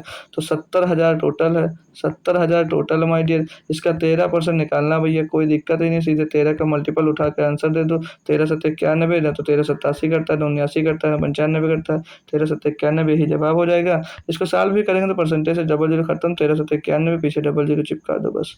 आपका आंसर नंबर ए बिल्कुल सही जवाब भाई हो जाएगा। अंतर पूछा था, हमने डायरेक्ट अंतर निकाला और आंसर पटक के दे दिया भाई, है ना भाई? मजा आ रहा है या नहीं आ रहा आपको? डर लग रहा है ऐसे? बिल्कुल नहीं लगेगा। आज हम लोग पाई चार्ट का डर खत्म कर लेंगे। कल वाली जो क्लास होगी वहां पर भाई लाइन ग्राफ का, फिर बार डायग्राम का, फिर टेबल का, ऐसे सब कुछ खत्म, और आप लोग आसानी से पेपर देकर आने वाले हो। ठीक है भाई, देखिएगा अगला 22 नंबर क्वेश्चन है कि ब्रांड ए और सी, ब्रांड ए और सी, ए में कितना देगा? 11%, और सी में कितना देगा भाई? 23%। ठीक है सर, द्वारा कुल मिलाकर बेचे गए लैपटॉपों की कुल संख्या, टोटल कुल संख्या कितनी है? 70,000 है, 70,000 है दोस्त, और इन दोनों में मिलाकर 11 और 23 34%। कितने में? 34%। 34% की वैल्यू निकालना है बस। 34% बेचेंगे तो 34% की वैल्यू हम निकालेंगे। परसेंटेज से भैया डबल जीरो को उड़ा देंगे। 700 गुणे 34, तो 7 का भी मल्टीपल देख सकते हैं। बाकी चलो गुणा कर लेते हैं, पीछे डबल जीरो, पीछे डबल जीरो, 7 चौक 28 का 8 हो जाएगा, पीछे 800 देखिए, ऑप्शन नंबर सी लगा दीजिएगा, पूरा मत करिएगा, 800 सिर्फ और सिर्फ इसी में दिया गया था। तो जल्दी करो, और कोई ज़रूरी नहीं कि छोटा है तो पूरा कर लें, नहीं मिल रहा तो नहीं कर रहे हैं भाई। ठीक है, ऑप्शन नंबर सी हमारा सही जवाब हो जाता है। आइएगा ये देखिएगा, ये भी आपका प्रीवियस ईयर DI है, ये लेखपाल में पूछी गई है। क्या कह रहा है क्वेश्चन कि निर्देश 23 से 26 नीचे दिए गए पाई चार्ट का अध्ययन कीजिए तथा इस पर आधारित प्रश्नों के उत्तर दीजिएगा। क्या इसमें कि दिया गया पाई चार्ट किसी गांव के भूमि वितरण को प्रदर्शित करता है। भाई लेखपाल का है और भूमि वितरण कर रहा है यहाँ पर, ठीक है। पहला क्वेश्चन देखते हैं कि बंजर भूमि का कृषि भूमि से अनुपात क्या है। अब इसमें बंजर भूमि देख रहे हैं भाई, ये तार की तरह लगा हुआ, तो कितना 120 डिग्री है। सारे का सारा इसमें डिग्री में दिया गया है, 120 डिग्री है। और फिर कृषि भूमि देखेंगे तो यहाँ पर जब कृषि भूमि देखते हो भाई, तो ये जाले टाइप का लगा हुआ है, ऐसे ऐसे ऐसे ऐसे ऐसे ऐसे कुछ बना हुआ है। तो इसके देखेंगे ये कितना दिख रहा है, ये भाई यहाँ पर देख लो ये 90 डिग्री मिल रहा है। कितना कृषि भूमि कितना मिला, 90 डिग्री। सेम इस टाइप से मिल रहा है, तो ये कितना देगा, 90 डिग्री। इनका आपसे क्या पूछा गया, रेशियो देखा गया। इनको डायग्राम में देख कर ही आंसर देना है। अगर क्लियर नहीं दिख रहा है तो कोई दिक्कत नहीं, मैं बता दूंगा अभी। अब जब दूसरा क्वेश्चन है उसमें क्लियर कर दूंगा कौन सा क्या है। भाई इनका रेशियो पूछा भैया, तो 30 से काट देंगे 4 बार जाएगा, 30 से काट देंगे भाई 3 बार जाएगा, तो 4:3 इनका सही जवाब ऑप्शन नंबर ए भैया यहाँ पर बन जाता है।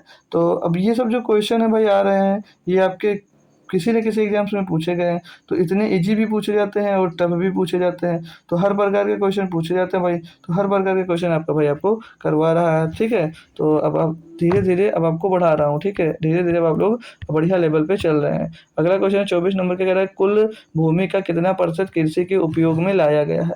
कुल भूमि के कितना प्रतिशत, कुल भूमि क्या होती है भैया, अब ये टोटल डिग्री में यानी कि कितना होगा, 360 डिग्री होगा। कुल जो होगा वो कितना होगा, 360 ही डिग्री तो होगा भाई। आप लोग बताएंगे ये सर कितना परसेंट, यानी कि 100% की बात कर रहा है। तो कुल भूमि जो है, कुल भूमि का कितना बड़ा कृषि के उपयोग में, तो कृषि भूमि कितनी है भैया, अभी हमने देखा कि 90 डिग्री है। कितनी भैया, 90 डिग्री। तो ये कुल भूमि 90 डिग्री ये है, और टोटल है भूमि कितनी, 360, टोटल 360। तो ये इसका कितना परसेंट है जो इसके कृषि के उपयोग में लाया गया है। परसेंटेज में पूछा तो 100 का गुणा कर हम लोग परसेंटेज निकाल लेंगे। इनका क्या दिक्कत है, 9 90 करना 90, 90 चौको 360, 4 से इसको काट देते हैं भैया 25 बार, तो 25% कृषि भूमि है भाई। 25% आपकी कृषि भूमि हो जाएगी। ऑप्शन नंबर बी एकदम से 60% सही जवाब यहाँ पर हो जाता है। सभी लोग क्लियर करते चलेंगे, बात हमको अच्छे से सर जी समझ में आती जा रही है, और आप समझाते भी जा रहे हैं अच्छा अच्छा, तो हमको समझ में भी अच्छा अच्छा आ रहा है ना भाई। लाइक शेयर करते जाना सभी बच्चे, रुक मत जाया करो यार, ठीक है। जो नए लोग आया करो, एक बार लाइक शेयर कर बढ़िया से कर दिया करो। 25 नंबर क्वेश्चन क्या कह रहा है, गाँव की कुल क्षेत्रफल जो है 7200 एकड़ है, तो कुल तर भूमि का क्षेत्रफल ज्ञात कीजिएगा। अब ये तर भूमि के बारे में पूछ रहा है। तर भूमि कौन सा, तर भूमि देख रहे हैं यहाँ पर 70 डिग्री दिख रहा है, ठीक है।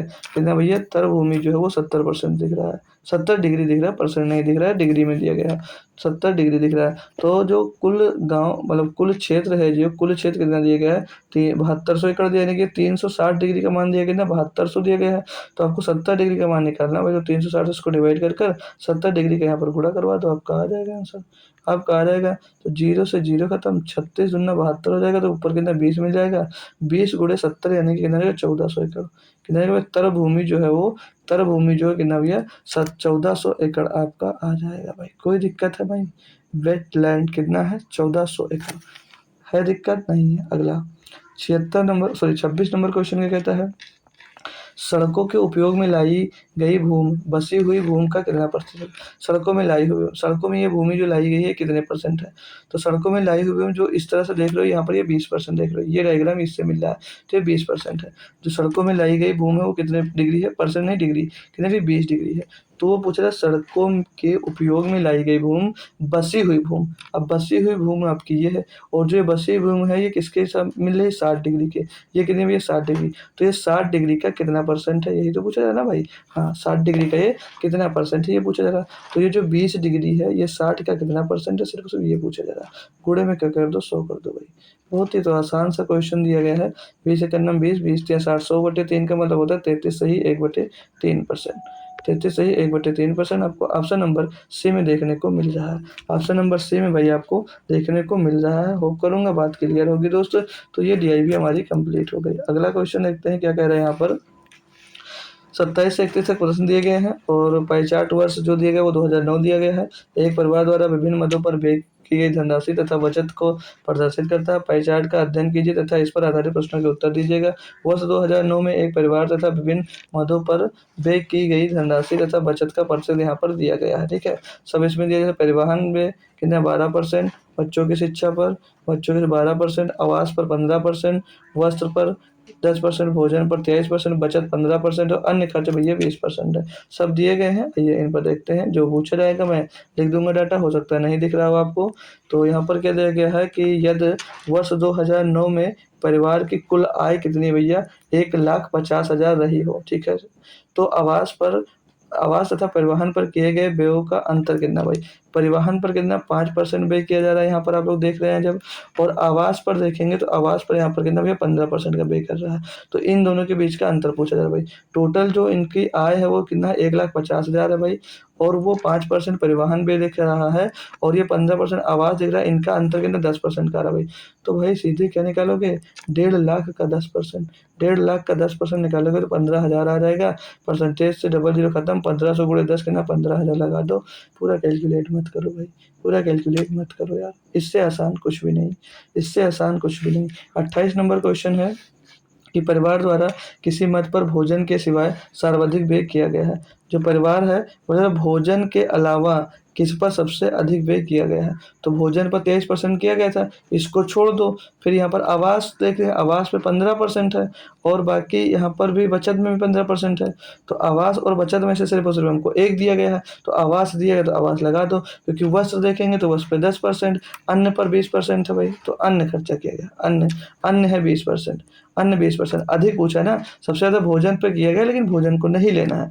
अन्न पर 20% खर्चा किया गया, तो अन्न आपका सही जवाब हो जाएगा। आवास पर 15 ही है, तो सबसे भोजन के बाद जो सबसे ज़्यादा खर्चा हो रहा है वो अन्य खर्च हो रहा है, तो अन्य वाला हमारा सिर्फ और सिर्फ जवाब हो जाएगा। कुछ भी इसमें कैलकुलेशन वगैरह नहीं थी, ठीक है ना डियर। चलो अगला क्वेश्चन करते हैं 29 नंबर। क्या कहता है कि परिवार की बचत किस मद पर किए गए व्यय के बराबर रहा। तो परिवार की जो बचत है वो कितना 15% है, तो किस मद पर व्यय किया गया के बराबर है। तो वो जो 15% किस पे से खर्चा कर रहा है भाई, वो आवास पर खर्चा कर रहा है। किस पर, आवास पर खर्चा कर रहा है। वही पूछा कहाँ पे, कई में खर्चा किए हो जिसके बराबर है, तो भाई आवास पर खर्चा किए हैं, 15% आवास में खर्च के बराबर है, सिर्फ यही पूछा गया था बस भाई।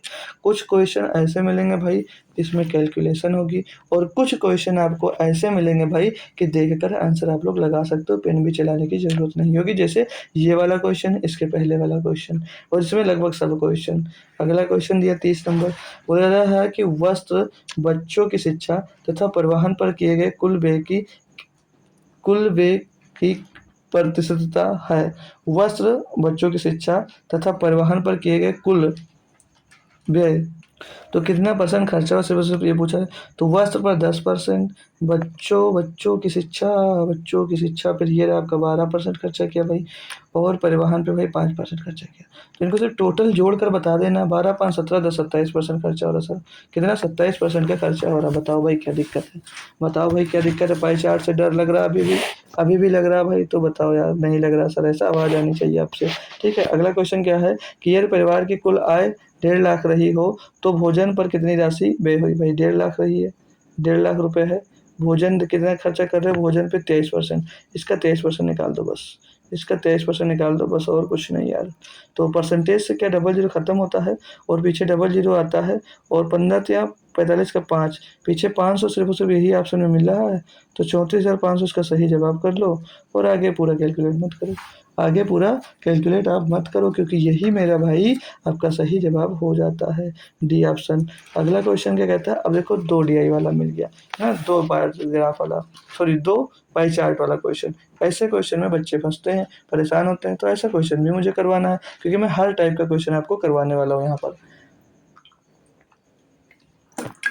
आप लोग भी पानी वगैरह पीते रहिएगा, ठीक है। पूरी क्लास करते करते 5-6 बार पानी पी डाला करो, मैंने भी पी लिया है।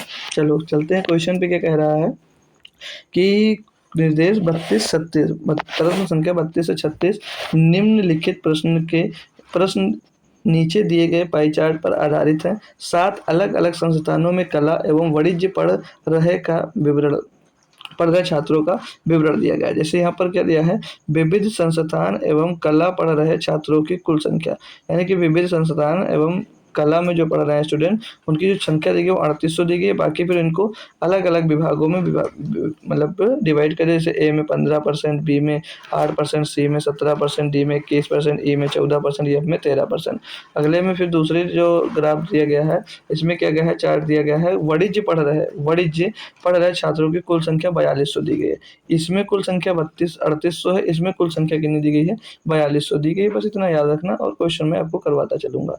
ये रहा आपका क्वेश्चन। पढ़ो। पहले क्वेश्चन क्या कह रहा है कि संस्थान ए तथा जी में मिलाकर कला पढ़ने वाले छात्रों की कुल संख्या कितनी है। तो ये रहे कला पढ़ने वाले छात्रों की कुल संख्या। अब कला पढ़ने वाले की कुल संख्या जो दी गई वो 3800 दी गई है, जिसमें आपसे हमसे पूछा किसके बारे में गया, ए का पूछा गया है और जी का पूछा गया है। तो ए का 15% है, ए 15%, जी है जो आपका 12% है भाई। तो इनका टोटल संख्या पूछा गया। टोटल है भैया स्टूडेंट 3800, इसमें से ए और जी का मिला लेते हैं तो 12 और 15 कितना, 27% हो जाता है। 27% का आंसर आप लोग ये निकाल लो, 27% की वैल्यू आप लोग निकाल लो। अब 27% की वैल्यू याद कर लेते हैं तो इसको काटा पीटी करो तो 00 से 00 आपका कैंसिल हो जाएगा। बाकी इसमें और एक तरीका बता दूं मैं, आप लोग 9 का मल्टीपल भी देख सकते हो। तो 9 का देखेंगे तो ये तो होगा नहीं भाई, और 5 1 6 ये भी नहीं होगा, 3 3 और 6 9 ये हो जाएगा, 8 1 9 ये हो जाएगा। 2 आंसर आ गया भाई, गुणा कर लो। गुणा ही करना पड़ जाएगा। 27 अट्ठे कितना होता है भैया, 7 अट्ठे 56, 56 के 6, 7 और 56 के 6 हासिल आ जाएगा भैया। 27 अट्ठे करें ना, 8 से 56 के 6 से लेगा 5, 8 दूनी 16 और 5 21 हो जाएगा 216। 27 अट्ठे कितना हो जाएगा भैया, 216 हो जाएगा। 216 के 6 लिखेंगे, हासिल आ जाएगा 21। 27 3 81, 81 में भैया 21 जोड़ेंगे 102 आ जाएगा। तो 1026 इसका सही जवाब होगा, जो कि ऑप्शन नंबर सी। बाकी एक और ऑप्शन था इसका, यूनिट डिजिट से भी कर सकते थे। कैसे, 7 अट्ठे 56, यूनिट कितना 6 मिल रहा था, तो ऑप्शन नंबर सी ऐसे भी हम लोग लगा सकते थे। ये सब यूनिट डिजिट हो गया, मल्टीप्लिकेशन ट्रिक हो गया, ये सब आप लोग जरूर यूज करा करो, तभी आप लोग क्वेश्चन को जल्दी कर पाएंगे। ठीक है। अगला क्वेश्चन दिया है कि संस्थान बी में कितने विद्यार्थी कला और वाणिज्य पढ़ते हैं। संस्थान बी में कितने बच्चे कला पढ़ते हैं और कितने बच्चे भैया क्या पढ़ते हैं, वाणिज्य पढ़ते हैं। लेकिन दोनों का निकालना पड़ेगा। तो कला में 8% भैया है और बी में, और आपके वाणिज्य में है 17% बी में बच्चे। तो अब इसमें तो भैया सबका अलग अलग निकालना पड़ेगा। तो ये 3800 है, 3800 का कितना निकाल लो, 8% निकाल लो। 3800 का 8% निकाल लो भैया। 3800 का 8% निकाल कर वाणिज्य में कितने, 4200 है। वाणिज्य में कितने, 4200 है। 4200 का 17% निकाल कर इसमें क्या कर दो भैया, ऐड कर दो। ठीक है, ऐड कर दो। चलो इनको काट पीटा कर दो, परसेंटेज से 00 कर देगा, इस 00 खत्म हो जाएगा। 8 8 64 का 4, 8 8 64 का 4, यहाँ पर यूनिट डिजिट 4 ले लो, और 17 दूना 34, 34 का 4 भैया यूनिट डिजिट जोड़ेंगे तो कितना आ गया, 8 आएगा। और सिर्फ यहाँ मिला तो 1018 हमारा सही जवाब होगा। और चाहो तो इनको पूरा कैलकुलेट कर अभी मैं आपको दिखा देता हूँ। तो 8 8 64 का 4 से लेगा 6, 8 से 24, 24 और 6 30 हो जाएगा, यहाँ पर 304 मिल गया। और 17 दूना 34 का 4 से लेगा 3, 17 चौको 68, 68 में 3 जोड़ेंगे भी कितना जगह, 71 हो जाएगा। इनको जोड़ कर देख लो, 7 4 4 8 और 1 का 1 आ जाएगा, 7 3 10 भैया आ गया किधर, 18। तो ये हमारे यूनिट डिजिट वाले हैं जो इससे हम लोग बहुत जल्दी कर सकते हैं। तो इनको आप लोगों को सीखना जरूरी है। ये कब काम आते हैं, जब यूनिट डिजिट जो होता है इनके ऑप्शन वो डिफरेंट होते हैं। ठीक है, तो करने में थोड़ी आसानी पड़ जाती है। तो इसी आसानी के लिए सब तरीका सिखाया जाता है बच्चों को। जो बच्चे भूल जाते हैं, पूरा कैलकुलेशन करने में समय बर्बाद करते हैं। 34 नंबर क्या भैया, ई से कला तथा वाणिज्य पढ़ रहे विद्यार्थियों की संख्या के बीच क्रमशः अनुपात क्या भैया। संस्थान ई से कला और वाणिज्य पढ़ रहे हैं, तो कला में जब ई को देखते हैं, कला में ई है कितना, 14%, कितना भैया 14%। और वाणिज्य में ई को देखते हैं कितना, 18%। तो इन दोनों को भैया रेशियो पूछा तो इनका निकालना पड़ेगा। तो इसमें टोटल कितने स्टूडेंट है, कला में 3800, तो 3800 का कितना निकाल दोगे भैया, 14% निकाल दोगे। अभी जो मैं करवा रहा हूँ ना भाई, ऐसे ही क्वेश्चन पूछा जाएगा, ऐसा ही क्वेश्चन पूछा जाएगा। और अब अगर यहाँ आ रहे हो और भाग जा रहे हो या बतिया रहे हो तो कोई मतलब नहीं है भाई, क्योंकि जब पेपर हुआ में याद ही नहीं रहेगा तो करोगे क्या यार तुम। अब यहाँ पर ये 42% दिया गया है, और 4200 का फिर से यहाँ पर कितने निकालना, 18% निकालना भाई। कर लो इनको सॉल्व, इनका रेशियो निकाल लो। तो परसेंटेज से ये परसेंटेज उड़ जाएगा, 00 से ये 00 उड़ जाएगा, और इसको काटेंगे हम लोग 2 से काट देंगे 9 बार जाएगा, 2 से इसको काट देंगे वही 7 बार जाएगा, या और 7 से इसको काट देंगे भैया 6 बार चला जाएगा, फिर से 2 से काट देंगे 19 बार चला जाएगा, 2 से काट देंगे भैया 3 बार चला जाएगा। इधर क्या आएगा 19 और उधर 9 तो 27, 19:27 इसका भैया रेशियो मिल जाएगा, 19:27 इसका रेशियो मिल जाएगा और यही हमारा सही जवाब भी हो जाएगा। कोई समस्या है भैया? कोई समस्या, कोई परेशानी बोलो भैया। लाल एवं लालियों, कोई दिक्कत हो तो बताओ यार। नहीं है सर, अच्छी बात है। नहीं है तो नहीं है, अच्छी बात है। अब 35 नंबर क्वेश्चन कहते हैं संस्थान ई से कला पढ़ रहे छात्रों छात्रों एवं संस्थान डी से वाणिज्य पढ़ रहे छात्रों की संख्या के बीच क्रमशः अनुपात क्या है? फिर से अनुपात ही पूछा है। तो ई में इसमें पूछा गया कितना 14% है। ई में कितने भैया यहाँ पर 14% है। तो इसका भी हमने निकाला था, निकाला क्या, सब में अलग आएगा, रेशियो लिए थे ना। जैसे ई किसका 14% निकालेंगे कला में, और संस्थान डी में, डी है वाणिज्य में, तो डी में यहाँ पर वाणिज्य कितना 14%, यहाँ पर भी है, तो इसका भी 14% निकालेंगे कितना 4200 का। 4200 का कितना निकालना भैया आपको? 14% निकालना है। 4200 का 14%। ठीक है, ठीक है ना दोस्त? समझ में आ रहा, मजा आ रहा है नहीं आ रहा है?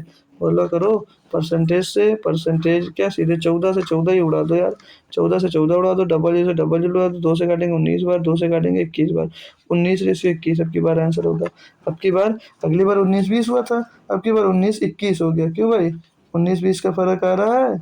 आ रहा है ना दोनों क्वेश्चन में? मजा आ रहा है आपको? ऐसा बोलो यार, यस सर मजा आ रहा है। 36 नंबर क्वेश्चन क्या कह रहा है आपसे कि संस्थान बी एवं डी से कुल मिलाकर कितने विद्यार्थी वाणिज्य पढ़ते हैं? संस्थान बी और डी से कुल मिलाकर, बी और डी, बी में 17%, डी में भैया 14%, टोटल कितना हो जाएगा 31%। 4200 का 31% निकाल लो भैया, यही पूछा गया है।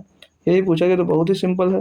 ये तो बहुत ही सिंपल है। अब तो यार इतनी तेज हो गए आप लोग हमारे साथ कैलकुलेशन करते करते। परसेंटेज से डबल जीरो खत्म, 42 से 31 दूना 62, 62 कर दो भैया। यूनिट जी देखो यार, एक ही में दिया ऑप्शन, नंबर सही लगा दो, आगे बढ़ जाओ, आगे बढ़ जाओ। भैया 1 घंटे की मेहनत है हमारी आपके पीछे, और सिर्फ यही सिखा रहा हूँ। अगर अभी भी समझ में नहीं आ रहा तो फिर बहुत बड़ी गलत बात है आपके लिए। ठीक है, अगला क्वेश्चन क्या कह रहा है कि निर्देश प्रश्न संख्या 37 से 39 तक नीचे दिए गए प्रश्नों का उत्तर देने के लिए निम्नलिखित पाई चार्ट का को ध्यान पूर्वक से पढ़िएगा। एक परिवार एक महीने में डिग्री वर विवरण, महीने में खर्च कुल राशि जो 45,800 रुपये दी गई है भाई। ये डिग्री वर दी गई है। अभी देखो आंसर सारे के सारे डिग्री में दिए हैं, अभी तक एग्जैक्ट दिया था। अब हम कुछ क्वेश्चन ले लिए, जैसे ये क्वेश्चन हमने ले लिया, इसमें क्या पॉइंट्स में आंसर दिए गए हैं। किसमें भैया? सॉरी, पॉइंट्स में डिग्री दिया गया। जैसे किराना पे खर्चा 82.8 डिग्री, खरीदारी पर 68.4 डिग्री, दवाएं 39.6 डिग्री, मनोरंजन 36 डिग्री, निवेश 54 डिग्री। सबका अलग अलग डिग्री में दिया है। तो चलिए क्वेश्चन देखते हैं, थोड़ी सी कैलकुलेशन हो सकती है इसमें, बाकी आसान होगी। क्या क्या परिवार ने यात्रा पर कितनी राशि खर्चा की? अब हमने टोटल तो बोला था, याद रखो कितना, 45,800। टोटल जो खर्चा है कुल राशि वो 45,800 की है। कितनी है? 45,800 की। तो परिवार पर पूछा है कि परिवार ने यात्रा पर, यात्रा कितने, 79.2 डिग्री, तो 79.2 डिग्री का आपको मान निकालना है। 79.2 डिग्री। अब यहाँ पर पॉइंट बटे में क्या जाएगा? जब डिग्री में दिया गया मेरे बंधु, तो जब डिग्री में दिया तो बटे में हमेशा 360 आएगा, ना कि आप लोग 100 ले आना। अगर परसेंटेज में होगा तो बटे में क्या जाएगा? 100 जाएगा भाई। एक पॉइंट और हटा दीजिएगा, नीचे एक जीरो और उठा लाइएगा, डबल जीरो से डबल जीरो उड़ा दीजिएगा। 9 से कटेगा या नहीं कटेगा? कटेगा। 9 चौक 36, 9 से इसको काटेंगे 9 अट्ठे 72, 9 अट्ठे 72, 4 से इसको काट दो भैया, 4 दूनी 8, 4 दूनी 8। अभी जो आंसर होगा 11 का मल्टीपल लगा कर देख सकते हैं। तो यहाँ पर देखेंगे 1 और 6 7, 7 7 का अंतर 0, ये हो सकता है 1, और ये आएगा 1 2 3 अंतर 7, 4 नहीं होगा, 1 1 0 6 आधा अंतर नहीं होगा, 1 1 2 2 6 8 7, और 1 मिनट, 1 1 2 और 6 8, और ये 7 अंतर ये भी नहीं होगा। ऑप्शन नंबर हमारा ए ही बिल्कुल सही जवाब हो जाएगा। पूरा कैलकुलेशन करने की जरूरत नहीं है, हमने मल्टीपल देखकर भाई इसका आंसर दे लिया। होप करूंगा सभी बच्चों को समझ में आ गया होगा। कोई दिक्कत है? अगर आपको दिक्कत समस्या यहाँ पर आ रही है, अगर यहाँ पर आपको दिक्कत समस्या आ भी रही है, तो क्या करना है आपको? आपको चेक कर लेना ना दोस्तों, आप लोगों को चेक कर लेना है। चेक क्या करना है? 22 से उठाकर गुणा कर दो। 22 अट्ठे 176 के 6 हासिल आ जाएगा 17, 22 पंचे 110, 110 में भैया 17 जोड़ेंगे भी हो जाएगा 127 का 7 हासिल आ जाएगा भैया 12, और 22 चौक 88, 88 और 12 88, 1200 ये हो गया। तो यहाँ से भी निकाल सकते हो, बाकी मैं तरीका बता रहा हूँ कि आपको सीखना बहुत ज़रूरी है। किसी क्योंकि एग्जाम्स में टाइम का मैनेजमेंट बहुत ज़रूरी है। 38 नंबर है, क्वेश्चन बोला जा रहा है परिवार द्वारा किराना, ये रहा किराना और मनोरंजन यहाँ पर आ भैया, और परिवार द्वारा किराना, मनोरंजन और निवेश कितना भैया 54%, 54 डिग्री दिया गया है। पर मिलाकर खर्च कुल खर्च का लगभग कितना परसेंट है भाई, यहाँ पर देखेंगे पहले टोटल है कितना खर्चा आपका 45,800 दिया गया टोटल खर्चा। तो यहाँ पर हमें आपको देखो एग्जैक्ट वैल्यू बंद निकालो, इसको हटा ही दो, क्यों? अभी देखो किराना पर कितना खर्चा किया गया 82.8 डिग्री, ठीक है सर। मनोरंजन पर 36% और निवेश पर 54% डिग्री खर्चा किया गया। टोटल इनको ऐड करो तो लास्ट में ये 0.8 मिल जाएगा, मतलब 0.8 मिलेगा लास्ट में।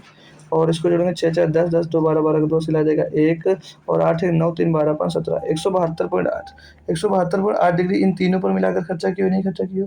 यस सर खर्चा किया। तो ये आपसे परसेंटेज में पूछा जा रहा है, तो भाई टोटल का खर्चा किया ना, तो टोटल होता कितना 360 डिग्री। हमें क्या मतलब है भाई परसेंटेज में निकालना, 100 का गुणा कर दो। हमको क्या जरूरत थी पूरा अभी इनका एग्जैक्ट इनका वैल्यू निकालते फिर देखते फिर वही करना पड़ता।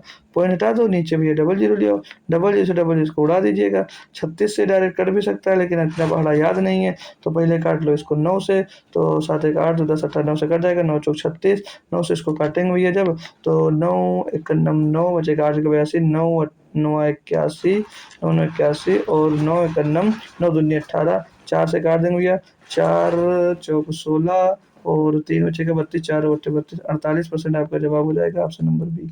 ऑप्शन नंबर बी आपका सटीक और सही जवाब दोस्त यहाँ पर हो जाता है। अगला क्वेश्चन देखते हैं 39 नंबर, परिवार द्वारा दवाओं पर खर्च राशि का किराने पर खर्च राशि से क्रमशः अनुपात कितना? सिंपल सा भाई, तो सीधे सीधे पूछ ले, परिवार द्वारा दवाएं पर खर्चा की गई राशि कितनी? 39.6 डिग्री। और इसका रेशियो कहाँ से पूछ रहा है? इसका जो रेशियो आपसे पूछा जा रहा है वो रेशियो पूछा जा रहा है मेरे दोस्त कि किराने पे कितना खर्चा कर रहे हो भाई? 82.8 डिग्री, कितना 82.8 डिग्री। अब इनका अलग अलग मतलब क्या निकालने का? सीधे जब डिग्री में दिया गया आंसर निकालोगे उतना ही आएगा, फिर उसको करोगे तो हटा दीजिए पॉइंट से, ये पॉइंट आपका खलास। तो ये कट कहाँ से जाएगा? 8 से कट जाएगा क्या? 8 चौक 32, चल 4 से काटो पहले, 4 से काटते हैं इसको, 4 9 या 36, 4 9 या 36, 4 दूनी 8, जीरो लगेगा, 4 7 28, 99 207, 3 से काटेंगे, 3 3 का 9, 3 3 का 9, 3 3 का 9, 3 3 का 9, 3 6 18, 3 9 27, फिर से 3 से कटेगा, 3 1 9 3, 3 1 9 3, 3 दूनी 6, 3 3 का 9, भैया 11 13 11 23 option number C. Option number C में हो जाएगा भैया। बिल्कुल बढ़िया सा क्वेश्चन और बढ़िया सा रेशियो था, आपने निकाला और मज़ा आपको आया। अगला क्वेश्चन देखते हैं भाई 40 नंबर, क्या कहता है कि दिया गया पाई चार्ट एक शहर में उन लोगों के प्रतिशत को दर्शाता है जो 5 अलग अलग कंपनियों ABCDE लैपटॉप खरीदने के इच्छुक हैं। कुल व्यक्ति जो है वो कितने 52,000 व्यक्ति हैं और ABCD लैपटॉप दिया गया है, ए दिया गया 31%, बी दिया गया 12.5% और सी दिया गया 25%, डी दिया गया 20% और ई दिया गया 11.5%। ठीक है, 11.50% है, 11.5 ले सकते हैं। आपको प्रीवियस ईयर की DI भी इसमें इंक्लूड है, अभी मस्त जस्ट वो स्टार्ट होने वाली है। शुरुआत में इजी करवाना था इसलिए मैं इजी करवा रहा हूँ, बाकी वो भी DI अभी स्टार्ट हो जाएगी, तो परेशान मत होना कि प्रीवियस ईयर क्यों नहीं करवा रहे हैं। और बाकी मैंने प्रीवियस ईयर वैसे भी करवा भी चुका हूँ और यहाँ पर भी ले लिया हूँ ताकि आपको परेशानी ना हो, एक बार फिर से रिपीट हो जाए और दूसरे मेथड से भी मैं रिपीट कर पाऊँ उसको। ठीक है, अगला क्वेश्चन है कंपनी बी का लैपटॉप खरीदने के इच्छुक लोगों की संख्या कंपनी ई में लैपटॉप खरीदने के इच्छुक लोगों की संख्या से अनुपात कितना भाई? लैपटॉप बी कितने 12.5% लोग खरीदने के इच्छुक हैं और लोगों से लैपटॉप ई में 11.5% लोग खरीदने के इच्छुक हैं। इनका रेशियो पूछा है तो 12.50 है, तो इसको 12.5 ले लो क्योंकि पॉइंट के बाद कोई मतलब नहीं होता जीरो का। ठीक है, और उसमें 11.5 लोग दिए गए हैं, तो बस इसको सॉल्व कर लो यार, पूरा निकालने की जरूरत है। 52,000 का कोई मतलब नहीं, रेशियो लेंगे वैसे ही 52,000 से कट जाएगा, पॉइंट से पॉइंट जाएगा, 5 से काटेंगे, 5 दूनी 10 55 25, 5 दूनी 10 5 3 15, 25 रेशियो 23 कहीं पर है, ऑप्शन नंबर बी में है सर जी, ऑप्शन नंबर बी में है सर, तो बिल्कुल लगा दीजिएगा भाई। ठीक है, लगा दीजिएगा सर, लगा भी दिए, वेरी गुड, लगा दिए तो अच्छी बात है। अगला क्वेश्चन देखिएगा, ये है आपकी प्रीवियस DI, क्या कह रहा है कि निर्देश प्रश्न संख्या 41 से 45 निम्न चार्ट एक पुस्तक के प्रकाशन में किए गए खर्च का प्रतिशत वितरण दर्शाता है। पाई चार्ट का अध्ययन कीजिए और उस पर आधारित प्रश्नों के उत्तर दीजिएगा। यहाँ पर परिवहन लागत 5%, संवर्धन लागत कुछ होता है वो 5%, कागज लागत 30%, मुद्रण लागत 25%, जिल्दबंदी लागत 15%, रॉयल्टी जो है भैया वो कितना 20% है। ठीक है, ये डीआई कब की है भाई, तो ये डीआई है यूपी ट्रिपल एससी पेट 16/10 यानी कि 16 अक्टूबर 2022 की सेकंड शिफ्ट की ये दोस्त डीआई होने वाली है, यानी कि पाई चार्ट का एक क्वेश्चन था। तो मैंने इसको हालांकि सॉल्व करवाया, लेकिन एक बार फिर से सोचा क्यों ना आपको रिपीट करवा कर बढ़िया बेहतरीन सोल्यूशन और एक बार मैं करवा दूँ। ठीक है, क्योंकि पाई चार्ट की आज क्लास चल रही है तो पाई चार्ट आपका कंप्लीट होना भी चाहिए अच्छे से। तो इसमें क्या कह रहा है, पढ़ेंगे क्वेश्चन को कि संवर्धन लागत पर किए गए खर्च के अनुरूप खंड यानी कि सेक्टर का केंद्रीय कोण कितना होगा। ये संवर्धन लागत पे जो आपने खर्चा किया है इसका ये कोण पूछा जा रहा है कि ये कोण कितना होगा। तो संवर्धन लागत पे आपने खर्चा कितना किया है 5%, कितना खर्चा किया 5%। अब इसमें भैया 1% बराबर 3.6 होता, चाहो तो सीधे 3.6 का गुणा कर दो, लेकिन बेसिक तरीका क्या है 5% खर्चा किया, परसेंटेज में था 100 से डिवाइड कर दिया भैया और सीधे उठाकर इसमें 360 का गुणा कर दिए, डिग्री में चेंज हो जाएगा, ये डिग्री में आपका चेंज हो जाएगा। काटा पीटी करेंगे 5 का 5, 5 से 20 बार जाएगा भैया, 0 से 0 खत्म, 2 से काटेंगे भैया 18 बार, 18 डिग्री इसका आंसर आ जाएगा, 18 डिग्री इसका आंसर आ जाएगा भाई। ये 22 में पूछी गई है, ये देख सकते हो कितना आसान क्वेश्चन आपका था भाई। ठीक है, अगला एक और यूपी ट्रिपल एससी पेड में पूछा गया डीआई का आसान सा क्वेश्चन, जो कि यूपी ट्रिपल एससी पेड 2016/10/2022 के सिर्फ सेकंड में पूछा गया। ठीक है, तो क्या कहता है इसमें कि पुस्तक का मूल्य लागत मूल्य से 20% ऊपर अंकित किया गया है, यानी कि जो पुस्तक का मूल्य है वो जितना लागत मूल्य है उससे 20% अधिक अंकित किया गया, यानी कि 100 में खरीदा गया तो कितने अंकित किया गया 20% अधिक, यानी कि 120% अंकित किया गया होगा। यस सर, यही बोला गया है। तो यदि पुस्तक का अंकित मूल्य 160 रुपये है, यानी कि जो अंकित मूल्य अब दिया कितना 160 रुपये, 120% की जो वैल्यू दी गई वो 160 रुपये दी गई है। तो पुस्तक की एक प्रति में उपयोग किए गए कागज की लागत क्या होगी। तो एक पुस्तक की एक प्रति यानी कि एक प्रति में कितने रुपए की खर्चा आया है, ये हमसे यहाँ पर पूछा जा रहा है माय डियर। बात समझ में आई आप लोगों को, बात समझ में भैया आप लोगों को आई होगी, होप कर सकता हूँ। ठीक है डियर, चलो सॉल्व करते हैं। तो हमको यहाँ पर 120% की वैल्यू दी गई, हमको क्या निकालना भैया कागज की लागत, कागज की लागत कितनी भाई 30%। तो जब 120% की वैल्यू दी गई तो 30% की हमको वैल्यू निकालना है। तो यानी कि जो मान कितना दिया ये 1/4 से ही तो दिया गया जी सर, तो ये भी 1/4 से ही हो जाएगा। तो 1/4 इसका कितना हो जाएगा 4 चौक 16 7 40 आ जाएगा, 40 रुपये आ जाएगा, 40 रुपये आ जाएगा भाई, कोई दिक्कत नहीं है। कैसे निकाला भैया 120% बराबर 160 दिया तो 160 बटे क्या कर देंगे 120 कर देंगे, गुणे में 30 कर देंगे, बस भैया आपका आंसर आ जाएगा कितना 40 रुपये आ जाएगा बस। ठीक है, समझ गए ना, कोई दिक्कत कोई परेशानी नहीं है सर। अगला क्वेश्चन देखो, इसमें क्या कहता है, तो ये भी यूपी ट्रिपल एससी पेड 16 अक्टूबर 2022 के सेकंड शिफ्ट में पूछा गया एक आसान सा क्वेश्चन। क्या कह रहा है आपसे कि यदि 5200 प्रतियों का प्रकाशन किया गया है, उन्नीस उसकी परिवहन लागत की राशि 80,500 रुपये है, तो पुस्तक की अनुमानित विक्रय कीमत क्या होनी चाहिए ताकि प्रकाशन 25% का लाभ अर्जित कर सके। ठीक है, तो उसको क्या बोला रहा है कि 5200 पर जो 5200 प्रतियों का प्रकाशन किया गया है उसका जो परिवहन व्यय है वो कितना है 80,500 रुपये का है, और यहाँ पर परिवहन व्यय है कितना, यहाँ पर परिवहन व्यय जो है वो 5% दिया गया है। यानी अगर मैं कुल उनका परिवहन व्यय हमको दिया गया है, हम यहाँ से ये कुल इनकी व्यय निकाल लेते हैं कि कुल व्यय कितना हुआ होगा, पूरा में पूरा व्यय कितना है। तो हमको 80,000 जो 500 दिया गया है ये हमको सिर्फ परिवहन व्यय दिया गया, यानी 5% की वैल्यू दी गई है। तो यहाँ से हम लोग 100% की वैल्यू निकाल लेंगे, कितनी 100% की वैल्यू निकालेंगे वही आपका क्या जाएगा कुल व्यय हो जाएगा। तो 5 इसको काट देंगे 20 बार जाएगा, 20 का गुणा करवा देंगे तो पीछे जीरो और जीरो, 20 का एक जीरो पहले लग जाएगा, फिर 2 पंचे 10 का जीरो हंसी लाएगा एक, हंसी लाएगा एक, फिर 2 जीरो जीरो हो जाएगा, फिर यहाँ पर एक लिख दिया जाएगा, 2 अट्ठे 16 हो जाएगा। तो कितना आ जाएगा ये 16,10,000, ये कुल व्यय आपका आ गया। अब ये कुल व्यय आया है तो हमसे पूछा क्या है, हमसे यहाँ पर ये पूछा है कि तो पुस्तक की अनुमानित विक्रय कीमत क्या होनी चाहिए ताकि प्रकाशक को 25% का लाभ अर्जित कर सके। अब ये जो आया है ना भाई ये कुल का आया है, कुल खर्च कितना हुआ है, अब उसको 25% का लाभ चाहिए। तो मैं 25% के आपसे फ्रैक्शन वैल्यू अगर मैं पूछती हूँ कितना होता है तो आप लोग क्या बताओगे 25/100 सर जी, यानी कि 1/4 होगा, यानी कि 4 के सामान पर 1 का उसको प्रॉफिट चाहिए, 1 का प्रॉफिट लेकर वो बेचेगा, यानी कि वो 16 1,10,000 रुपए का सामान था। तो हमको वो यहाँ पर ध्यान ये देना है आपको कि कहा क्या है, वो ये बोला है कि तो पुस्तक की अनुमानित विक्रय कीमत क्या होनी चाहिए ताकि प्रकाशक को 25% का लाभ अर्जित कर सके। तो एक पर हमको निकालना जाएगा और ये जो हमने टोटल निकाला ये 5200 प्रतियों का निकाला भाई। तो इसको हम लोग क्या करेंगे, इसको सॉरी दोस्त, इसको हम लोग क्या करेंगे 5200 से डिवाइड कर देंगे। तो ये हमें एक प्रति की कीमत निकल कर आ जाएगी। उसको प्रॉफिट कितने का चाहिए 25% का, यानी कि ऐसे 25% का प्रॉफिट चाहिए, यानी कि 100 की लागत है तो 125 में बेचना है तो 125/100 लिखते हैं और उसी से हमको क्या मिल जाता है 5/4 मिल जाता है। ठीक है, कैलकुलेट कर लेंगे इसको। डबल जीरो से आपका ये डबल जीरो खत्म हो जाएगा, डबल जीरो से आपका ये डबल जीरो खत्म हो जाएगा। 4 से काटेंगे भाई, ये तो थोड़ा सा कैलकुलेशन आपके लिए बन जाएगा, थोड़ा सा आपके लिए यहाँ पर ये कैलकुलेशन क्रिएट कर रहा है, फिर भी हमको करना तो पड़ेगा कैलकुलेशन। चलिए कोई बात नहीं, अगर हम लोग 2 से काट देते हैं इसको, ये 2 बार जाएगा और 2 से इसको काट देते हैं भाई, तो 2 अट्ठे 16 और 2 पंचे 10, 805 यहाँ पर मिल जाएगा हमको। इनको गुणा करते हैं सीधे डिवाइड ही करना पड़ेगा। 50-25 का 5 से आ जाएगा 2, 5,002 हो जाएगा, 5 अट्ठे 40, 4025 मिल जाएगा आंसर। और उसको डिवाइड कैसे करना है 104 से डिवाइड करना है। ठीक है, ज़्यादा परेशान मत हुआ करो, जब ऐसा नंबर मिले तो सीधे उसको डिवाइड कर दिया था।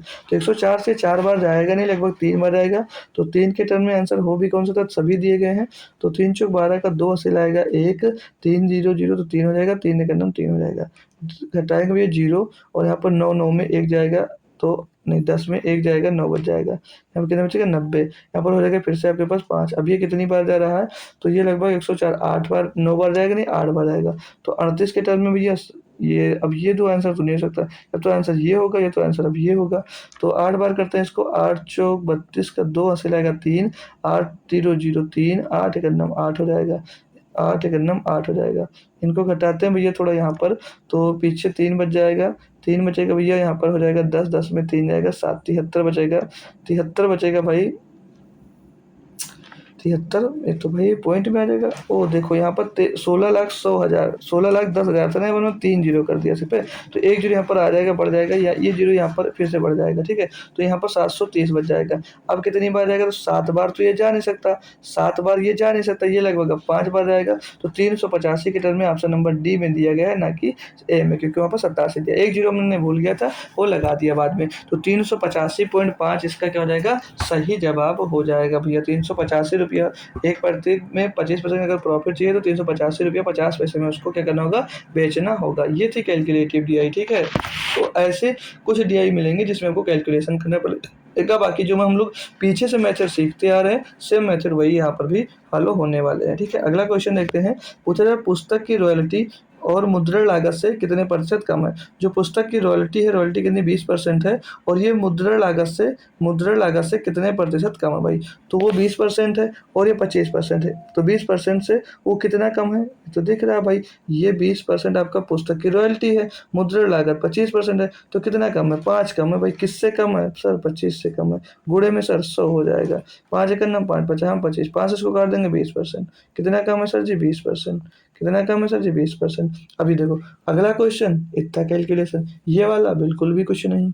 तो ये सब आपको करना है, सीखना है, इसी में टाइम मैनेजमेंट होता है आपका। जो आसान होते हैं उसमें कम समय वेस्ट करो, जो अच्छे होते हैं उनमें थोड़ा सा अच्छा टाइम दे दो कैलकुलेशन में, ताकि हमारा आंसर गलत ना हो।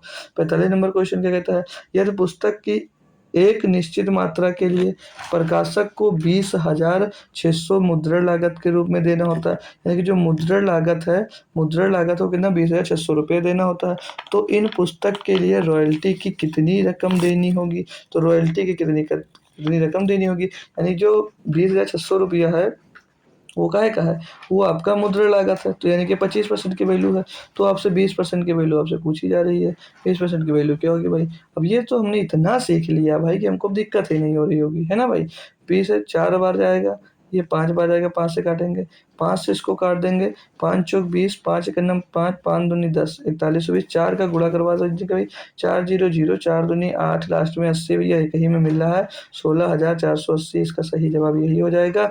हम लोग यही लगा देंगे, ऑप्शन नंबर सी बिल्कुल 100% सही जवाब भैया हो जाता है। कोई भाई और बंधु को कोई भी परेशानी, कोई भी दिक्कत हो तो पूछ सकता है, क्लियर होगा। अगला क्वेश्चन क्या कह रहा है भाई, अगला क्वेश्चन के क्वेश्चन खत्म हो गए, ये हमारा लास्ट क्वेश्चन था। ये अगली डीआई, और ये भी प्रीवियस ईयर की है आपकी डीआई ही, यूपी ट्रिपल एससी पेड 15 अक्टूबर 2022 की है दोस्तों। ठीक है, क्या कह रहा है इसमें, निर्देश प्रश्न संख्या निर्देश। प्रश्न संख्या 46 से 50, 60 क्वेश्चन लिए भाई, परेशान मत होना, आज की लंबी क्लास नहीं होने वाली है। 46 से 50 यहाँ दिया गया पाई चार्ट एक विशेष वर्ष के दौरान विभिन्न क्षेत्रों पर विश्वविद्यालय के खर्च को दर्शाता है। चार्ट का ध्यानपूर्वक अध्ययन करें और उसके नीचे दिए गए प्रश्न का उत्तर दीजिएगा। ये शिक्षा पर है और ये जो दिए गए हैं सभी मान भाई डिग्री में दिए गए, क्योंकि यहाँ पर मेंशन नहीं है, तो यहाँ पर सभी मान डिग्री में दिए गए। अनुसंधान पे 65 डिग्री, खेल पर 52 डिग्री, पुस्तकालय पे 32, कार्यक्रम पे 35, छात्रावास पे 46 और आधारभूत संरचना पे कितना दिया गया है, तो 50 डिग्री दिया गया है। क्वेश्चन पे चलते हैं भाई। ये रहा क्वेश्चन। तो यूपी ट्रिपल एससी पेट 15 अक्टूबर 2022 शिफ्ट सेकंड में पूछा गया एक बेहतरीन सा क्वेश्चन। क्या कहता है समझेंगे कि कार्यक्रम की तुलना में अनुसंधान पर लगभग कितना प्रतिशत अधिक खर्चा किया गया है। तो हम लोग जब देखते हैं कि अनुसंधान पे, तो अनुसंधान कार्यक्रम पे पहले देखेंगे। कार्यक्रम पे खर्चा किया गया आपका 35 डिग्री, कितना गया 35 डिग्री खर्चा किया गया है। और पूछा जा रहा है कि कार्यक्रम की तुलना में अनुसंधान पे, अनुसंधान देखते हैं तो कितना 65 डिग्री खर्चा हो रहा है, कितना 65 डिग्री का खर्चा हो रहा है, तो लगभग कितना प्रतिशत अधिक है। तो जो 35 से 65 कितना अधिक है, तो चेक करेंगे वो 30 डिग्री अधिक है। कितना अधिक है, 30 डिग्री अधिक आ रहा है। किससे अधिक आ रहा है भाई, 35 से अधिक आ रहा है, मल्टीप्लाइड बाई 100 कर दीजिएगा, बिल्कुल आंसर निकला। क्योंकि परसेंटेज में पूछा इसलिए हमने 100 का गुणा किया, डिग्री में पूछता तो 360 का गुणा कर देते बस। तो 5 से काटेंगे 6 बार जाएगा, 5 से काटेंगे भाई ये 7 बार जाएगा, ये हो जाएगा आपका 600/7, 600/7 हो जाएगा। तो 7 तो 8 56, 7 तो 8 56 बचेगा, 4 हो जाएगा 35, 7 बचे 35 हो जाएगा भाई, बचेगा 5 हो जाएगा, पॉइंट लगाएंगे 50, 7 7 49, 7 1 9 7, लगभग 85.71% आएगा। तो अब इसमें आंसर इसका सही जवाब कौन सा होगा, तो आंसर होगा इसका 86%। कुछ बच्चे इनमें से कोई लगाने की ओर भागेंगे, लेकिन मत जाइएगा भाई, क्योंकि आयोग ये आंसर गलत मानता है। और ये क्यों मानता है आपको मैंने सिखाया है, क्योंकि ये 85.71 दिया गया है। तो मैंने आपको बताया कि जब भी पॉइंट के बाद अगर 5 से ज़्यादा है तो उसकी बाद वाली वैल्यू जो दी गई है उसमें 1 प्लस कर हम लोग उसका आंसर सटीक मान सकते हैं। जब एग्जैक्ट पूछा जाता, एग्जैक्ट आंसर अगर दिया होता पॉइंट में, तब हम लोग इनमें से कोई नहीं लगाते अगर नहीं होता। लेकिन नहीं दिया तो 5 से अगर ज़्यादा होता तो एक जो ये वाली संख्या होती है पीछे वाली, उसमें हम लोग एक क्या कर देते हैं, प्लस कर देते हैं। तो इसका सही जवाब हमारा 86% होगा। ठीक है भाई, क्लियर होगा।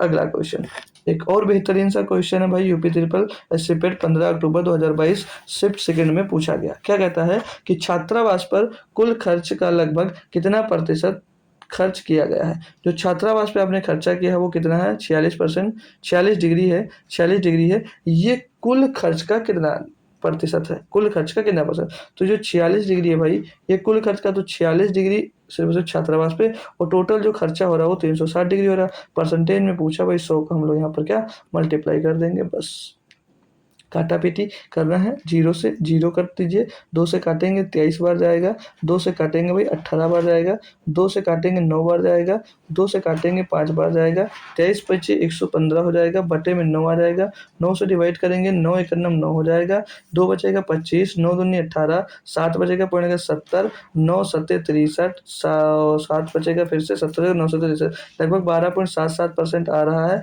जो कि हम लोग 12.78% ले सकते हैं। ऑप्शन नंबर ए आपका बिल्कुल सही और सटीक जवाब हो जाता है।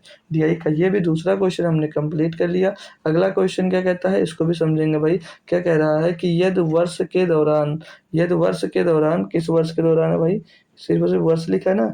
यदि वर्ष के दौरान विभिन्न क्षेत्रों पर खर्च की गई कुल राशि कितनी है भाई, एक कहीं सैकड़ा, हजार, हजार, लाख, 10 लाख, करोड़, 10 करोड़, 1 करोड़ 80 लाख हो, 1 करोड़ नहीं 18 करोड़ सीधे सीधे दिया गया है। क्यों भाई, 1 करोड़ 80 लाख दिया गया, 18 करोड़ नहीं है, 1 करोड़ 80 लाख हो। तो आधारभूत संरचना पर खर्च की गई राशि छात्रावास पर खर्च की गई राशि से कितनी अधिक है। यानी कि अगर टोटल जो खर्चा हो आ रहा है वो यहाँ पर कितना आ रहा है भाई, 1 करोड़ 80 लाख का आ रहा है, 1 करोड़ 80 लाख का आ रहा है। टोटल जीरो कितने, 3 3 6, ठीक है। तो वो ये पूछ रहा है कि आधारभूत संरचना पर कितना 50% खर्चा किया है, ठीक है, 50 डिग्री खर्चा किया है। पर आधारभूत संरचना पर खर्च की गई राशि छात्रावास पर खर्च की गई राशि से कितनी अधिक है। छात्रावास पे आपने 46 डिग्री खर्चा किया है, तो इससे कितना अधिक है। अब भाई यहाँ पर डिग्री देख लेते हैं, तो यहाँ पर 46 डिग्री खर्चा हो रहा है, यहाँ पर 50 डिग्री खर्चा हो रहा है। तो चेक करें तो सीधे सीधे कितने 4 डिग्री अधिक खर्चा हो रहा है, तो हम सीधे 4 डिग्री की वैल्यू ना निकाल दें, अलग अलग निकाल के घटाने से अच्छा सीधे ये निकाल दें। तो 4 डिग्री अधिक खर्चा हो रहा है, तो 4 डिग्री की वैल्यू निकाल दो। अब डिग्री में दिया गया है तो भैया डिवाइड कैसे होगा, 360 से होगा, ना कि 100 से कर देना है, तो गलत हो जाएगा भाई। ठीक है, तो 4 एक नम 4, 4 9 36, यहाँ पर 90 आ जाएगा। एक जीरो से एक जीरो आपका कैंसिल हो जाएगा। 9 से इसको काट देंगे, 9 दूनी 18 हो जाएगा। पीछे 4 जीरो है, 5 जीरो, इसके भैया 5 जीरो पीछे लगा दो, यानी कि 2 लाख आ जाएगा। कितना आ जाएगा भाई? 2 लाख आ जाएगा। 2 लाख का अंतर आ रहा है, 2 लाख अधिक है, यानी कि छात्रावास पे जितना रुपया खर्चा हुआ है वो आधारभूत संरचना से 2 लाख कम है, और छात्रावास से आधारभूत संरचना पे जो खर्चा किया वो 2 लाख अधिक है। तो ऑप्शन नंबर बी हमारा सही जवाब हो जाएगा। अगला है 49 नंबर क्वेश्चन कि खेलों पर शिक्षा की तुलना में कितने प्रतिशत कम खर्चा किया गया? जो खेल पर खर्चा कर रहे हो, खेलों पर शिक्षा की तुलना में कितने प्रतिशत कम खर्चा किया गया? तो खेल पर 52 खर्चा कर रहे हो भाई, खेल पर 52 डिग्री खर्चा हो रहा है, खेल पर 52 डिग्री खर्चा कर रहे हो, और शिक्षा पे जो है भाई 80 डिग्री खर्चा कर रहे हो। तो ये पूछा जाए कि कितना कम खर्चा कर रहे हो, कितने परसेंट कम खर्चा कर रहे हो भाई। तो यहाँ पर 52 खर्चा कर रहे हो, यहाँ पर 80 खर्चा कर रहे हो, तो डिफरेंस लेंगे तो 28 डिग्री कम खर्चा कर रहे हो। 28 डिग्री कम खर्चा कर रहे हो, किससे कम खर्चा कर रहे हो भैया? किससे कम खर्चा कर रहे हो? 80 से। किससे तुलना कैसे करना है? शिक्षा से। तो 80 नहीं चलेगा, गुणे में क्या कर देंगे भाई हम लोग? 100 कर देंगे। ठीक है, सॉल्व करेंगे इसको, तो 20 चौक 80, 20 पंचे 100, 4 सत्ते 28, 7 पचे 35%। कितना भाई? 35% आपका जवाब होगा। कितना भाई? 35% आपका जवाब होगा, ऑप्शन नंबर सी। 35% कम खर्चा कर रहे हो। ठीक है, इस डे का लास्ट क्वेश्चन क्या कहता है दोस्त, कि यदि वर्ष के दौरान क्षेत्रों पर खर्च की गई क्षेत्रों पर खर्च की गई सभी क्षेत्रों पर खर्च की गई कुल राशि 1.8 करोड़ यानी कि 1 करोड़ 80 लाख है थी, तो शिक्षा और अनुसंधान पर कुल खर्च की गई राशि कितनी थी? सीधे कर लेंगे इसको भैया, 1.8 मत करो, सीधे 0 0 में लिख लो, क्योंकि सारे आंसर भैया यहाँ पर 0 0 में दिए गए हैं। तो 1 करोड़ 80 लाख लिखेंगे, तो पीछे 6 जीरो था, 18 के 6 जीरो लगा देंगे। और किसका किसका पूछा भाई? वो पूछा शिक्षा पर 80 डिग्री खर्चा कर रहा है, 80 डिग्री, और अनुसंधान अनुसंधान पे देखते हैं भाई 65 डिग्री। तो ये इनकी टोटल वैल्यू पूछी जा रही है। तो 80 और 65 जोड़ते हैं तो कितना होता है? 145, 145 डिग्री रहता है। बट्टे में कैसे डिवाइड करेंगे? 360 से, क्योंकि डिग्री में ही हमसे पूछा गया है। काटा पीटी बढ़िया लेवल वाली करनी है। 0 से 1 जीरो कट जाएगा, 36 से काटेंगे, 36 पंचे 180 हो जाएगा, 3 जीरो ये बचेगा, यहाँ पर 5000 हो जाएगा। 5000 का गुणा करा दो 145 में, पीछे 3 जीरो इसके चिपका देंगे, 5 से गुणा करेंगे, 50 25 का 5 से लाएगा 2, 5 चौक 20, 2 22 का 2 से लेगा 2, 5 गनम 5 2 7, तो 72 लाख नहीं 7,25,000, 7,25,000 option number D. Option number D भाई आपका बिल्कुल सटीक जवाब हो जाता है कि शिक्षा और अनुसंधान पे जो खर्चा है वो 7,25,000 का है भाई। ये लास्ट क्वेश्चन था और बेहतरीन था। होप करूंगा सभी बच्चों को ये भी क्लियर होगा प्यारे से अच्छे तरीके से भाई। ऑप्शन नंबर डी हमारा सटीक जवाब। नहीं नहीं, 1 मिनट 1 मिनट 1 मिनट, यहाँ पर 5,000 नहीं है, 4 जीरो बच रहा, तो 4 जीरो का 50,000, तो यहाँ पर कितना आ जाएगा? 72,50,000, जो कि ऑप्शन नंबर ए में दिया गया। देखो भाई थोड़ा सा भी एक जीरो बोल गए और हमारा आंसर गलत हो गया। देख लो कितना सटीक सटीक दे भी देता है आपको यार एग्जामिनर, है ना। तो कैलकुलेशन थोड़ा ध्यान से किया करो यार। एक जीरो दिख गया अभी, अभी तो आप लोग हमारी खिंचाई करते कमेंट बॉक्स में जब बाद में क्लास देखते। तो 72,50,000 इसका सही जवाब होगा, ऑप्शन नंबर ए होगा, ना कि डी होगा। ठीक है, डी नहीं होगा यार। चलो अगला क्वेश्चन देखते हैं। 51, ये भी आपका प्रीवियस ईयर दिया ही है, थोड़ा प्यारा सा क्वेश्चन है। यूपी ट्रिपल एस पेड 29 अक्टूबर यानी कि 29/10/2023 में सेकंड शिफ्ट में पूछा गया एक प्यारा सा और बेहतरीन सा पाई चार्ट का क्वेश्चन है। क्या कह रहा है समझेंगे हमारे साथ। बोला रहा है कि निर्देश 51 से 55 निम्नलिखित पाई चार्ट का ध्यानपूर्वक अध्ययन करें और नीचे दिए गए प्रश्नों के उत्तर दें। निम्नलिखित पाई चार्ट विभिन्न भौगोलिक क्षेत्रों में भारत की जनसंख्या वितरण प्रतिशत के बारे में जानकारी देता है हमको। ठीक है ना डियर जी, सर देता है। जैसे पश्चिम दिया गया 16%, केंद्रीय सेंट्रल दिया गया 20%, उत्तर दिया गया 16%, दक्षिण 23% और पूर्व के दिया गया 25% दिया गया। क्वेश्चन देखते हैं इन पर क्या कह रहा है। बोला यार भारत की कुल जनसंख्या 125 करोड़ है।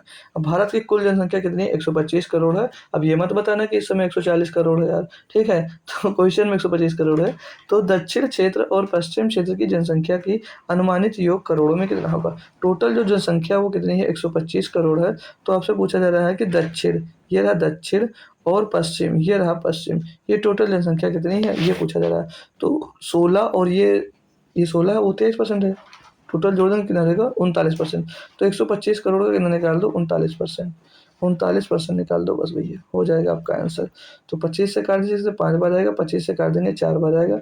39, 5 9 45 का 5 हासिल आएगा, 5 9 45 का 5 रहेगा 4, 5 थे 15, 4 19 बटे भाई 4, 4 चौक 16 और बचेगा 4 बचेगा 45, नहीं हाँ 4 चौक 16, 3 बचेगा 35, 4 अट्ठे 32, 48 के टर्म में एक ही आंसर है बी, और वही हम लगा देंगे।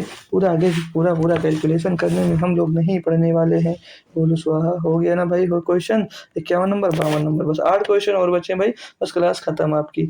52 नंबर क्वेश्चन क्या कहता है यार, भारत के पूर्वी क्षेत्र की कुल जनसंख्या 126.5 मिलियन है। किसमें? पूर्वी क्षेत्र में। और पूर्वी क्षेत्र में यहाँ पर कितना 25% है, यानी कि 25% की वैल्यू ये दी गई है।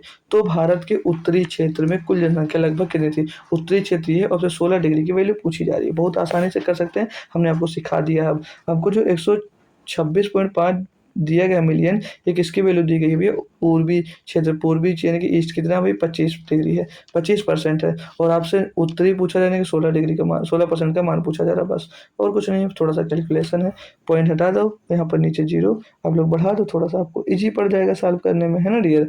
तो अब हम लोग क्या करें, पहले 16 का इसमें गुणा करवा देते हैं। तो 16 पंचे 80 का जीरो, हासिल आ जाएगा आपके पास 8, 16 छक्के 96, 96 में 8 जुड़ेगा भैया 104 का जीरो, हासिल आ जाएगा 4 का 4, हासिल आ जाएगा भैया 10, है ना भाई। 16 दूना 32, 32 और 10 42, 42 का 2, हासिल आ जाएगा 4, 16 का 9 16 और 4 20 आ जाएगा, कितना आ जाएगा 20 आ जाएगा। 20 24 आ जाएगा, 20 24 जीरो, 250 से इसको भाग देना है, तो यहाँ से जीरो से जीरो खत्म हो जाएगा। अब इसको डायरेक्ट 25 से कर दो भाग, तो 25 अट्ठे 200 हो जाएगा भाई, 25 अट्ठे 200 हो जाएगा भैया यहाँ पर पूरा। और बचेगा 2, कटेगा नहीं, 4 के फिर से नहीं कटेगा, जीरो लगाएंगे, पॉइंट बढ़ाएंगे, तो 80 के टर्म में एक ही आंसर है बी, भैया बी ही हमारा सही जवाब होगा। हम लोग नहीं कर रहे हैं पूरा कैलकुलेट, क्योंकि हमको पता है एक ही ऑप्शन, तो एक ही सही होगा, क्यों पूरा करें। 53 नंबर क्वेश्चन कह रहा है, भारत के उत्तरी क्षेत्र की कुल जनसंख्या पूर्वी क्षेत्र की कुल जनसंख्या से कितने प्रतिशत कम है? तो भारत की जो उत्तरी क्षेत्र है वो कितना 16% है, पूर्वी क्षेत्र का जो 25% है, वो बोला जा रहा है कि पूर्वी क्षेत्र की कुल जनसंख्या से कितने प्रतिशत कम है भैया। तो परसेंटेज में वैल्यू मन निकालो, ये 25 है वो 16 है, कितना कम है 9 कम है। किससे? पूर्व से ही तुलना करना है, क्योंकि पूर्वी क्षेत्र की किसके साथ लगा? पूर्व के, बटे में इसी के 25 होगा, पूर्व की वैल्यू गुणे में क्या हो जाएगा 100, 25 से करना 25, 25 चौको 100, 9 गुणे 4 36%, कितना भैया 36%। Option number D, option number D बिल्कुल हो जाएगा सही आपका। बहुत बढ़िया तरीके से करते जा रहे हैं, पीछे कर किए हैं क्वेश्चन, उसके उस अकॉर्डिंग से आप लोग बहुत ही आसानी से इन क्वेश्चंस को कर पा रहे होंगे मेरे दोस्त, ठीक है। अगला क्वेश्चन दिया है कि भारत में, कहता है भारत में पुरुषों पुरुषों का महिलाओं से जो अनुपात दिया गया वो 13:12 है, और केंद्रीय क्षेत्र में पुरुष और महिलाओं का जो अनुपात दिया गया वो 9:7 दिया गया है। केंद्रीय क्षेत्र में महिलाओं की संख्या भारत की महिलाओं की कुल संख्या का कितना प्रतिशत है? एक बढ़िया अप्रोच बताऊंगा, तो इसको मानकर करना है, अच्छे से मजेदार क्वेश्चन है और अच्छे से हो जाएगा। वैसे करेंगे भाई तो बहुत लंबा कैलकुलेशन जाएगा, तो मैं इसको बचाऊंगा कैलकुलेशन। क्यों? यहाँ पर जो मैं भारत में मानता हूँ कि टोटल जो महिलाएं होंगी पूरे भारत में कितनी, अगर मैं 100 मान लेता हूँ कि ये जो टोटल ये भारत का पूरा दिया गया है, और इस पूरे भारत में हमने कितनी महिलाएं मान ली? 100 महिलाएं मान ली। कितनी मान ली? 100 महिलाएं मान ली। अब नहीं नहीं, टोटल संख्या ही हमने 100 मान ली, पुरुष और महिला दोनों की, पुरुष और महिला दोनों की हमने क्या मान ली? संख्या जो है वो 100 मान ली। सिर्फ महिला मत मानो, पूरे पुरुष और महिला दोनों को मान लो, क्योंकि अब रेशियो हमको दे गया है। तो पुरुष महिलाओं की जो संख्या हमने मान ली, कितनी मान ली? 100 मान ली। अब हम लोग यहाँ पर क्या निकाल लेते हैं, महिलाओं का हमसे बात पूछ रहा है, तो हम लोग यहाँ पर देखते हैं कि पूरे भारत में, इंडिया में टोटल महिलाएं हैं कितनी, इंडिया में टोटल महिलाएं हैं कितनी, ठीक है, इंडिया में टोटल महिलाएं कितनी हैं। तो टोटल हमने संख्या जो मानी वो 100 मानी है, टोटल हमने 100 मानी है सर। और यहाँ पर पुरुष और महिलाओं का अनुपात कितने दिखा? 13:12, तो 12 रेशियो महिलाओं का है, किसके रिस्पेक्ट में? 25 के, तो 12 बटे यहाँ पर 25 हो जाएगा, 12 बटे में क्या हो जाएगा 25, तो 25 चौके 100, 12 दूना 24, 25 चौके 100 और 12 चौक 48, यानी कि जो महिला होंगी पूरे भारत में कितनी होंगी? 48। महिलाओं की संख्या हमने क्या निकाली? 48। इतनी बात क्लियर यहाँ तक? कोई समस्या? कोई समस्या नहीं। अब बोला और केंद्रीय क्षेत्र में पुरुष और महिलाओं का अनुपात कितना दिया गया भैया? 9:7 दिया गया। केंद्रीय में ये रहा, केंद्रीय 20% है, 20% में महिला पुरुष दोनों आएंगे, जिसमें से उनको हमको रेशियो दिया।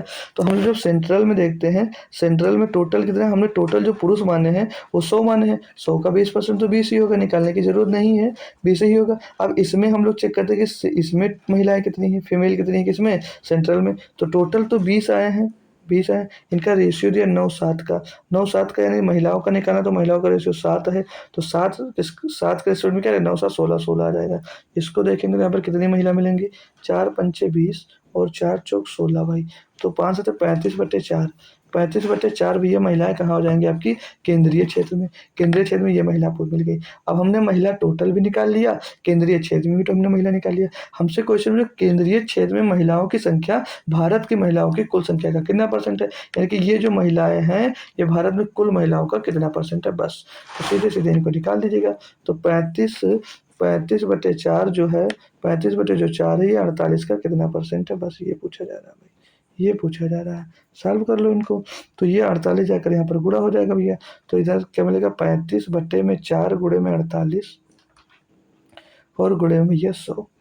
ठीक है, सॉल्व करते हैं जब हम लोग इसको, सॉल्व करते हैं जब हम लोग भाई, तो 4 से काट दीजिएगा, ये हो जाएगा कितनी बार कटेगा, 25 बार कटेगा। कितनी बार कटेगा, 25 बार कटेगा।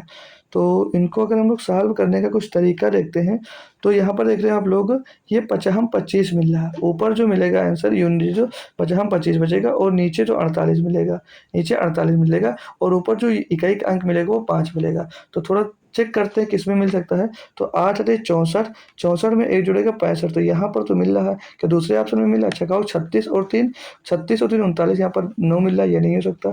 8 6 48, 48 और 4 52, ये भी नहीं हो सकता।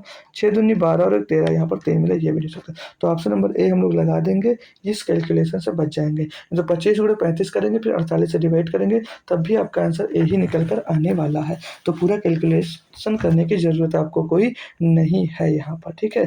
अभी शिफ्ट मतलब इस शिफ्ट का लास्ट क्वेश्चन देख लेते हैं, क्या दिया गया भाई, कि पश्चिम क्षेत्र की कुल जनसंख्या का 50% पुरुष हैं। जो पश्चिम क्षेत्र की कुल जनसंख्या है उसके जो 50% पुरुष हैं, जो भारत में पुरुषों की कुल जनसंख्या के 10% के बराबर है।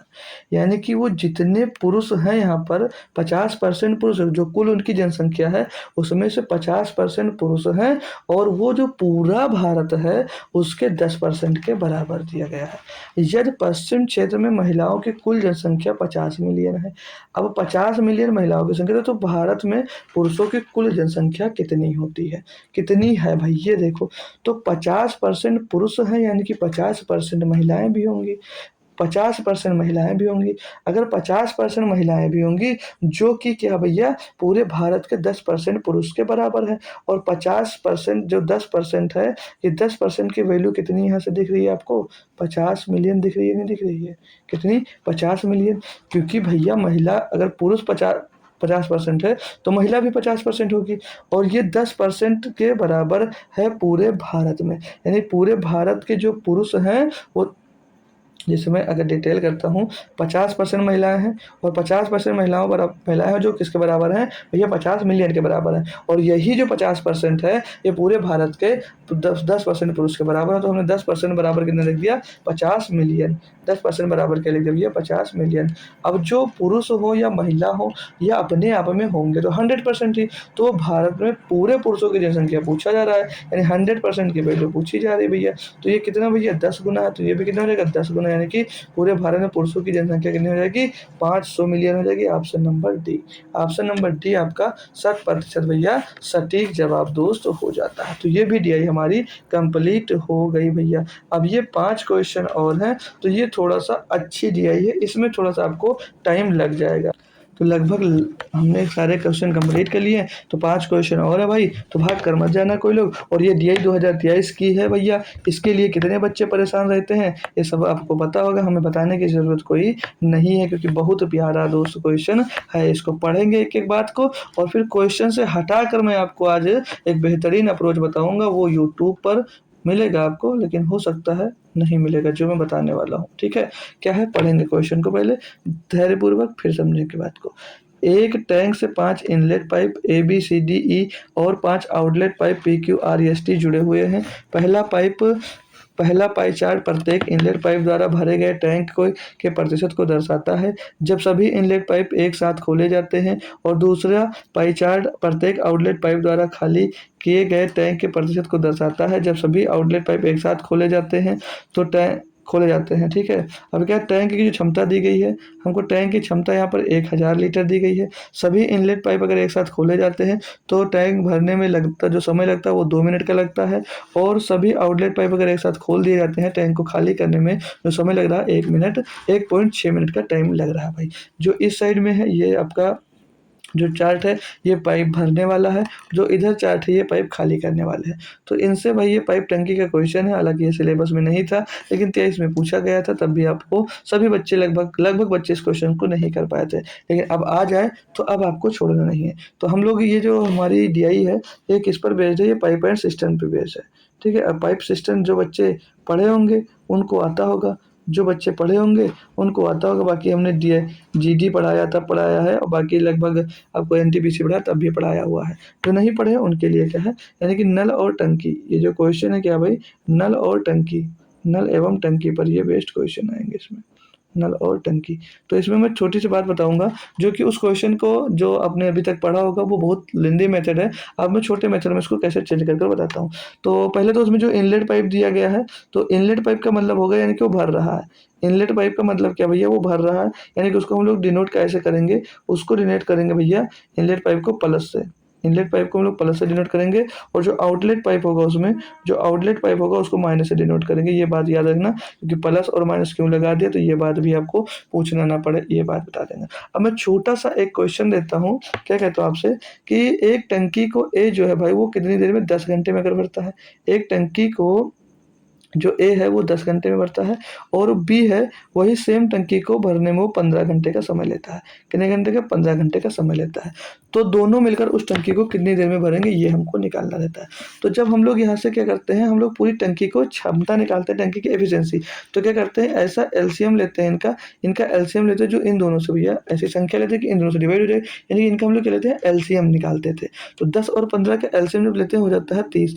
अब जो 30 आता है क्या जाता है, टोटल टंकी की क्षमता निकल कर आती है, कहते हैं क्षमता। अब यहाँ पर हम लोग ये चेक करते हैं कि 1 घंटे में कितना पानी भरेंगे, तो 10 3 30 यानी कि 1 घंटे में 3 लीटर पानी भरेंगे, और 15 दूना 30 यानी कि 1 घंटे में 2 लीटर पानी भरेंगे। तो जब ये दोनों मिलेंगे तो 1 घंटे में कितना 5 यूनिट पानी भरेंगे, और टोटल टंकी कितनी यूनिट की है, ये 30 यूनिट की। तो दोनों मिलकर कितनी देर में भर देंगे भैया, 30/5 है, तो 5 छक्के 30 यानी कि 6 घंटे में ये टोटल टंकी को ये भर पाएंगे। बात यहाँ पर ये समझ में आ गई आपको। तो अब मैं लेकर चलता हूँ फिर से आपको क्वेश्चंस की ओर, ठीक है। अब लेकर चलता हूँ आपको फिर से, अब हम क्वेश्चंस की ओर। भाई क्वेश्चन क्या कहता है, देखो यहाँ पर जो ये इस साइड में दिया था, जो डाटा नहीं दिखेगा मैं लिख दूंगा, परेशान मत होना मेरे दोस्त, ठीक है भाई। तो यहाँ पर टैंक को जो भरने में, देखो यहाँ पर टैंक की जो कुल क्षमता दी गई है 1000, मैं 1000 लेकर नहीं सॉल्व करूंगा, मैं एलसीएम अभी सिखाया हूँ उसी के अकॉर्डिंग मैं इस क्वेश्चन को सॉल्व करवाने वाला हूँ। तो जो यहाँ पर 1000 टैंक की क्षमता, मैं 1000 नहीं लूंगा, क्या लूंगा, भरे गए टैंक का प्रतिशत ये दिया गया है, टैंक भरने वाले पाइप है। तो ये जो पाइप का परसेंट दिया गया है ये अपने आप में टोटल कितने होंगे, 100% ही होंगे। कितने होंगे, 100 होंगे, यस सर 100 होंगे, यानी कि 100% भर रहे हैं जी सर। तो इनको समय कितना लग रहा है, 2 मिनट, कितना लग रहा है, 2 मिनट। तो 100 में 2 का गुणा कर देंगे, यानी कि जो पानी भर रहे हैं, कितनी यूनिट भर रहे हैं, 200 यूनिट पानी भर रहे हैं सब मिलकर।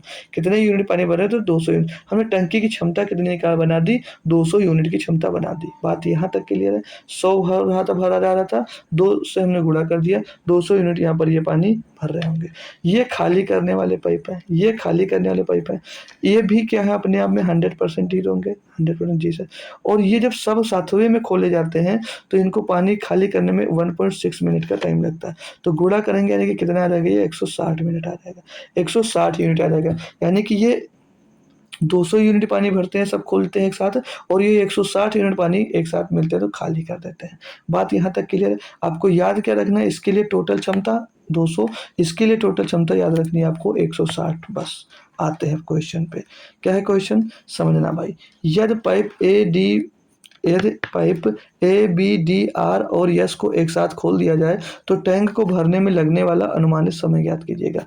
अब ए बी डी जो है, ए बी और जो डी है ये भरने वाले पाइप है, और आर आर जो है और यस जो है ये खाली करने वाला पाइप है।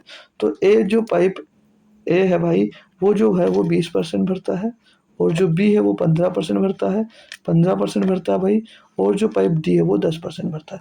तो जब टोटल इनको सभी को शामिल करेंगे तो 20 और 15 35 और 10 45, 45% भरते हैं। तो इनकी जब क्षमता निकालेंगे तो टोटल यूनिट है भाई आपका 200 यूनिट है। तो ये इसकी क्षमता निकालेंगे, टोटल को हम लोग इनके एफिशिएंसी से डिवाइड कर देंगे, यानी कि इनकी एफिशिएंसी कितनी 45% आ रही है, तो ये 45 के रेशियो से भर रहे हैं, तो इसको हम लोग 45 से डिवाइड कर देंगे, तो इनकी हमको क्या मिल जाएगी, क्षमता मिल जाएगी।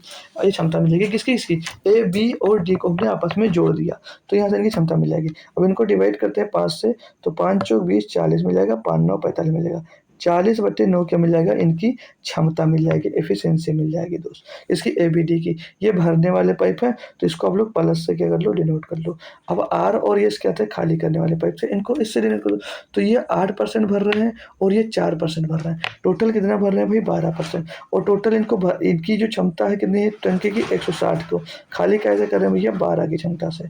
इनको डिवाइड करो, तो इनको काटेंगे भाई 4 से, 4 चौक 16, यहाँ पर 40 आ जाएगा, बटे में 3 आ जाएगा। ये इनकी क्षमता मिल गई आर और एस की, आर और एस की। अब हम लोग यहाँ से टोटल इनका क्या निकाल लेंगे, टोटल वर्क निकालेंगे, कितने यूनिट आएगा, टोटल वर्क निकालेंगे।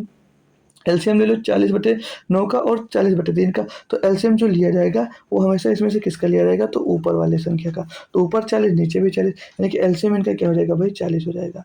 एलसीएम इनका क्या हो जाएगा भैया, 40 ही हो जाएगा। इनकी एफिशिएंसी निकालेंगे, इनकी क्षमता, तो इनकी क्षमता पर मिनट निकालेंगे भाई, पर मिनट निकालेंगे तो 40/9 से डिवाइड करेंगे, तो 40 से 40 कट जाएगा, 9 जाकर ऊपर गुणा हो जाएगा, तो इनकी पर मिनट क्षमता कितनी आ जाएगी, 9 यूनिट आ जाएगी। कितनी आ जाएगी भाई, 9 आ जाएगी, और यहाँ पर क्या आ जाएगी, 3 आ जाएगी। बात क्लियर। अब ये क्या है भाई, जो भरने वाला पाइप है वो 9 यूनिट पानी भर रहा है, और ये जो खाली करने वाला है वो 1 मिनट में 3 यूनिट पानी खाली कर रहा है। तो वो पूछा कि टैंक को भरने में लगने वाला अनुमानित समय क्या होगा, अनुमानित समय। टोटल टैंक की क्षमता कितनी है भैया, 40 लीटर, 40 यूनिट की। तो इसको अब भरेगा कितना, 9 भर रहे हो, 3 खाली हो जा रहा है, यानी कि टंकी में पानी रुक कितना रहा, तो 6 यूनिट। कितना पानी रुका, 6 यूनिट, 6 से डिवाइड कर देंगे, 6 का 36 के 6 हासिल आ जाएगा भैया 4, तो 6 का फिर पॉइंट लगाएंगे, 6 का 36, 6 का 36 से जाता जाएगा, तो लगभग 6.67 मिनट का समय आपको लग जाएगा, 6.67 मिनट का आपको टाइम लग जाएगा। इससे हमारी बचत क्या हुई, इनका अलग अलग एफिशिएंसी निकाले बिना नहीं कर पाते। जो मैंने तरीका बताया बहुत ही आसान था, और आसान तरीके से आप लोग कर पाएंगे, क्वेश्चन समझ में भी आ गया होगा आपको। अगला क्वेश्चन करेंगे भाई, कि टैंक को भरने में अकेले पाइप सी द्वारा लिए गए समय और अकेले पाइप डी द्वारा लिए गए समय का के योग का, टैंक को खाली करने में अकेले पाइप आर द्वारा लिए गए समय और अकेले पाइप टी द्वारा लिए गए समय के योग का अनुपात ज्ञात कीजिएगा। तो पहले भैया टैंक भरने वाला है सी 25%, और इसी में डी जो है वो भरने वाला भैया 10%। तो टोटल जो क्षमता हमने मानी थी 200 यूनिट, कितनी में थी, 200 यूनिट। तो भैया जब डी सी इसको खाली करेगा, मतलब सी इसको भरेगा, तो उस अपनी क्षमता से भैया टोटल यूनिट को डिवाइड करेगा, अपनी क्षमता से टोटल यूनिट को भैया डिवाइड करेगा, तो उसकी क्षमता है कितनी, 25 इसको डिवाइड कर देगा, प्लस कर दो, क्योंकि उसमें क्या बोला है, जोड़ दो। वो बोला है इसको भैया जोड़ दो, यही तो बोला है जी सर। तो हम लोग क्या करेंगे, इसको जोड़ देंगे, ये सर तो जोड़ेंगे। अब और किसका बोला था, सी डी का, डी के लिए भी वही होगा 200/10। इनको जोड़ो, जो आएगा भैया, इनका रेशियो बताना था, इनका रेशियो बताना था भरने वाले पाइप का खाली करने वाले पाइप से। तो खाली करने वाले में किनको किनको लेना भैया, खाली करने वाले में लेना आर को, आर है आपका 8%, और इसकी टोटल हमने क्या क्षमता मानी थी 160, 8 से भैया डिवाइड करेंगे, जोड़ लेंगे आर के बाद टी, टी का क्या क्षमता भैया 10%, तो इसको भी जोड़ देंगे, 160 बटे भैया 10 हो जाएगा। इन्हीं का भैया रेशियो हमसे क्या है पूछा गया है, कैलकुलेट कर लो भैया। 25 अट्ठे 200, 20 दामा 220 आएगा भैया। रेशियो लगा दीजिएगा इनका, इनका रेशियो ले लेंगे भैया, इनका रेशियो ले लेंगे। 8 दूनी 16, यहाँ पर 20 मिल जाएगा, 10 से इसको भागेंगे 16 आ जाएगा, तो 20 और 8 28, और ये 36, 28 रेशियो 36 आ गया। 4 सत्ते 28 और 4 ने 36, 7 रेशियो 9 कोई ऑप्शन में है, डी में है। ऑप्शन नंबर डी आपका सही जवाब हो जाएगा। कितना मज़ा आ रहा है, कितना आनंद आ रहा है, ये आप लोग बता सकते हैं। बस थोड़े क्वेश्चन और हैं, फिर आपकी क्लास खत्म हो जाएगी दोस्त। 58 नंबर क्वेश्चन क्या कहता है, कि पाइप बी और सी द्वारा एक साथ टैंक को भरने में लिया गया समय पाइप ए, डी और ई द्वारा एक साथ भरने में लिए गए समय से लगभग कितने मिनट अधिक है। भाई ये तो बहुत कुछ नहीं है, इसमें तो बहुत आसानी से इसको कर सकते हो। क्या पूछा जा रहा है, पाइप बी और सी द्वारा तो पाइप बी सोलर टैंक भरने वाला लेना है। बी ये रहा 15% और सी आपका 25% रहा है। तो ये दोनों जो भरने वाले पाइप है तो 15 25 40, तो बी और सी का हम लोग क्षमता निकाल लें कितना समय लग रहा है, टोटल कितने यूनिट काम करवाना है इनसे 200 यूनिट है, 200 यूनिट काम करवाना था। ये दोनों मिलकर 40 की क्षमता से काम करेंगे तो कितना समय लग रहा है यहाँ पर भैया 5 मिनट का टाइम लगेगा। आगे बोला है कि ए डी ई द्वारा ए और ई और डी द्वारा ए ई डी द्वारा, चलो लिख लिए कोई बात नहीं, ए डी द्वारा ए ई डी, ए ई डी, ए है भैया 20, डी है आपका 10, ये है भैया 30, 30 में 50 10 60%। टोटल आपको काम जो करना है वो 200 यूनिट काम करना है। काम ये करेंगे भैया 60 की क्षमता से। इनको कर लो साल आप लोग, 0 से 0 खत्म, 2 से काटेंगे 10 बार, 2 से काटेंगे भैया 3 बार, ये आ जाएगा 10/3, ये आ जाएगा 10/3। तो क्वेश्चन में आपसे ये पूछा है कि ए डी और ई द्वारा एक साथ भरने में लगे समय से कितने मिनट अधिक है भैया, इससे ये कितने मिनट अधिक है भाई, तो ये चेक करना भाई। तो वो वहाँ पर 5 मिनट लग रहा है, यहाँ पर 10/3 मिनट लग रहा है, कितना अधिक लग रहा है घटा कर चेक कर लेंगे। 5 से 15 माइनस 10 तो 5/3 कितना 5/3 समय अधिक लग रहा है, 5/3 तो 3 एक नम 3 बचेगा 2 पॉइंट 20, 3 छक 18, 3 छक 18, 3 छक 18, 1.6666 मिनट। तो कौन सा 1.67 मिनट आप लोग आंसर लगा सकते हैं। आपसे नंबर डी आपका बिल्कुल सही जवाब हो जाएगा भाई। इतनी आसान कैलकुलेशन क्या एसडीआई का कोई भी आपको करवाया भाई? अगर कोई करवाया तो एक बार हमको कंफर्म जरूर करके बताएं। मैंने खुद नहीं करवाया, मैंने खुद इससे बढ़िया और मतलब इससे तगड़ा और काफ़ी टाइमिंग वाला हमने कैलकुलेशन दिया था आपको, जब अभी इसके पहले प्रैक्टिस सॉल्व करवाया था भाई। 59 नंबर क्वेश्चन क्या कहता है कि पाइप पी और आर द्वारा एक साथ टैंक खाली करने में, पाइप पी है 48% और आर है आपका भाई 8%। ठीक है, पाइप पी और आर द्वारा लिए गए समय का पाइप क्यू यस और टी द्वारा लिए गए क्यू यस टी, क्यू है 30%, यस है आपका 4% और टी है आपका भैया 10%। लिए द्वारा टैंक खाली करने में लिए गए समय का अनुपात क्या, सेम जो इसमें किया वही काम इसमें भी करना है। टोटल जो पहले आपको मानना है पी और आर के लिए, टोटल मानना है पी और आर के लिए, पी कितना भाई 48 और आर पी और आर कितना 8%, तो 48 आर कितना है 56। टोटल आपका ने जो वर्क माना है खाली करने वाले के लिए 160 माना था, तो 160 बटे में क्या हो जाएगा भैया 56 मिनट हो जाएगा। साल अगर इसको करते हैं तो आई थिंक ये 8 से कट जाएगा, तो 8 दूनी 16 20 मिल जाएगा, 8 से 56 है 20/7 मिनट यहाँ पर मिल जाएगा पी आर का। अब हमको निकालना है क्यू का और यस का और निकालना है टी का। तो क्यू यस टी इधर ही जोड़ लेंगे। क्यू है आपका भैया 30, क्यों है आपका 30, यस है आपका 4, तो 30 और 4 34, 34 16 50 हो जाएगा। टोटल हमने माना कितना भैया वर्क इनके लिए 160 बटे में क्या रहेगा भैया 60, 60 ही होगा ना, 16 से 50 होगा नहीं 50, 50 से 0 से 0 खत्म, 16/5 मिनट का टाइम यहाँ पर लग जाएगा। अब इनका आपको क्या निकालना है, रेशियो निकालना है। क्या निकालना भैया इनका, हमको रेशियो तो निकालना है ना भाई, टैंक समय का अनुपात क्या है, क्या करना भैया अनुपात इनका ही निकालना है भाई। तो क्या हो जाएगा ये देखो अभी हमने गलत कर दिया है, यहाँ पर 20 क्यों लिखा है, यहाँ पर 20 लिखा है, 8 से काटा है, अगर 8 से काटा है तो 8 सते 56, 8 दूनी 16, तो 20 सही लिखा है यार, कुछ गलत नहीं लिखा है, सही है कोई दिक्कत नहीं। तो इनका रेशियो पूछा है 20/7 और रेशियो है 16/5, इनका भैया रेशियो पूछा गया। काटा पीठी बढ़िया वाली कर देंगे, 4 से काट देंगे 5 बार जाएगा और 4 से इसको काट देंगे भाई ये 4 बार जाएगा। अब इनका एग्जैक्ट रेशियो निकालना, इनका इधर गुणा करा दो, इनका इधर गुणा करा दो, तो 25 हो जाएगा और इधर 7 चौक 28 हो जाएगा। तो ये भाई 25 रेशियो 28, कुछ मिस्टेक हुआ आई थिंक, तभी आंसर नहीं मिल रहा है, नहीं तो आंसर आना चाहिए हमारा। तो 25 सही है, 4 पंचे 20, 4 चौक 16, ये भी सही है। कुछ मिस्टेक हुआ हमारा, पी क्यू पहले किसका देखना, पी और आर का। पी कितना भाई 48%, आर कितना है आपका भैया 8%, तो 48 में 8 जुड़ेगा भैया 56 डिग्री, बिल्कुल सही। टोटल वर्क हमने माना 160, 8 से काटा 8 से 56, 8 दूनी 16, 20 आ गया, 20/7 ये सही है। क्यू एस टी का मानेंगे, क्यू कितना है, क्यू है आपका 30 डिग्री, 30 डिग्री ले लिया, और यस यस आपका 4 डिग्री, 30 और 4 34 डिग्री हो जाएगा। टी है जो आपका 10 डिग्री, भाई हमने 16 ले लिया था, ये है 10 डिग्री, तो ये 50 ना होकर कितना हो जाएगा 44 डिग्री हो जाएगा। तो 50 ना होकर भैया 44 डिग्री होगा। देखो भाई थोड़ा सा मिस्टेक हुआ और क्वेश्चन गलत हो गया हमारा, तो ये 44 डिग्री हो जाएगा। कितना हो जाएगा भाई ये 44 डिग्री हो जाएगा। ठीक है, तो ये 4 से कट जाएगा, 4 से काट देंगे, 4 चौक 16, 40 आ जाएगा, 4 से काट देंगे भैया 11 बार रहेगा। अब इसको करेंगे भाई, तो इनका रेशियो लेना 20/7, 20/7 रेशियो 40/11, ठीक है। काटापीटी करेंगे 20 से करना 20 और 20 दूना 40 हो जाएगा। तो इस साइड में 11 आ जाएगा। कैसे 11 आएगा? इसे क्रॉस मल्टीप्लाई करेंगे क्योंकि एग्जैक्ट हमको रेशियो नहीं करना। तो 11 करना 11, 7 दूनी 14, तो 11:14। 11:14 आपका कौन सा ऑप्शन में? ऑप्शन नंबर ए में दिया गया है। ऑप्शन नंबर ए में भैया दिया गया है, तो ए ऑप्शन आपका बिल्कुल सही जवाब हो जाता है। एक और लास्ट क्वेश्चन करते हैं एसडीआई का, फिर हमारी क्लास हो जाती है भैया बिल्कुल एकदम से खत्म। क्या कहता है कि यदि सभी इनलेट पाइप और आउटलेट पाइप एक साथ खोल दिए जाएं तो पूरा टैंक खाली होने में लगने वाला समय क्या है? सभीयों को सत्वे में खोलने की वो बात कर रहा है कि सभी पाइप को एक साथ में अगर हम लोग खोल देते हैं तो टोटल टाइम कितना लगेगा? भाई देखो, पहला पाइप खोला, पहला पाइप खोला तो भरने में कितना टाइम लग रहा है उसको? 2 मिनट का। अब दूसरा पाइप अगर खोला, दूसरा पाइप खोला तो उसको खाली करने में समय लग रहा है 1.6 मिनट का।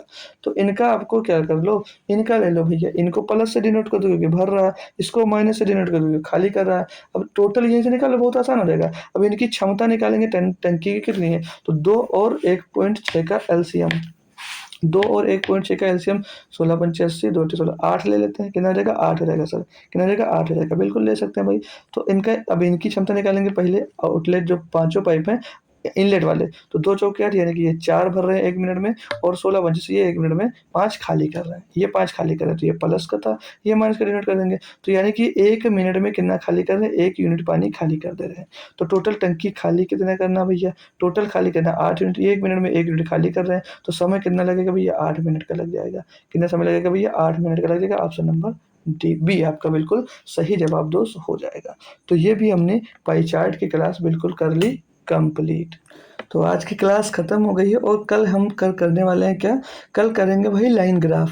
क्या पढ़ेंगे भाई? Complete line graph. जैसे आज हमने बेसिक्स टू हाई लेवल के आपके जो किए हैं भाई, क्या पाई चार्ट के क्वेश्चन, वैसे करेंगे लाइन ग्राफ। मैंने देखा चित्र के क्वेश्चन होंगे उसमें सभी, और जो आपके विगत वर्षों के प्रश्नों के साथ 2021-22 में जो पूछे गए हैं उन सभी को मैं करवा दूंगा। तो एक क्लास डीआई का डर खत्म। तो डीआई का डर वाकई में खत्म होगा। आप लोग पाई चार्ट से अनुमान लगा सकते हैं कि कितनी बेहतरीन आज की क्लास थी और कितना आपको अच्छे से समझ में आ गया दोस्तों। ठीक है, तो इस क्लास को भी ज़्यादा से ज़्यादा आप लोग शेयर कर दीजिएगा जो अभी तक नहीं देख पाया है। तो आप लोग अपना स्टेटस वगैरह भी लगा दिया करो यार कि इस क्लास को करिए यूपी ट्रिपल एस सी पेट वाले बच्चों। ठीक है, तो आज की क्लास कैसी लगी कमेंट बॉक्स में जरूर बताना, और कल सभी को टाइम पर 8 बजे आ जाना है लाइन ग्राफ की क्लास करने के लिए। ठीक है भाई, तो ये भी बेहतरीन लगभग 1.5 से 2 घंटे के बीच क्लास आपकी ये भी होने वाली है। तो बस ये इसके बाद में एक और होगी आपकी बार डायग्राम की, और फिर उसके बाद में होगी टेबल की, बस हमारी और ये कंप्लीट हो जाएगा। फिर हम लोग यूपीएसआई के लिए बढ़िया मैथ अपनी स्टार्ट कर देंगे पढ़ाना आप लोगों को लिए। ठीक है,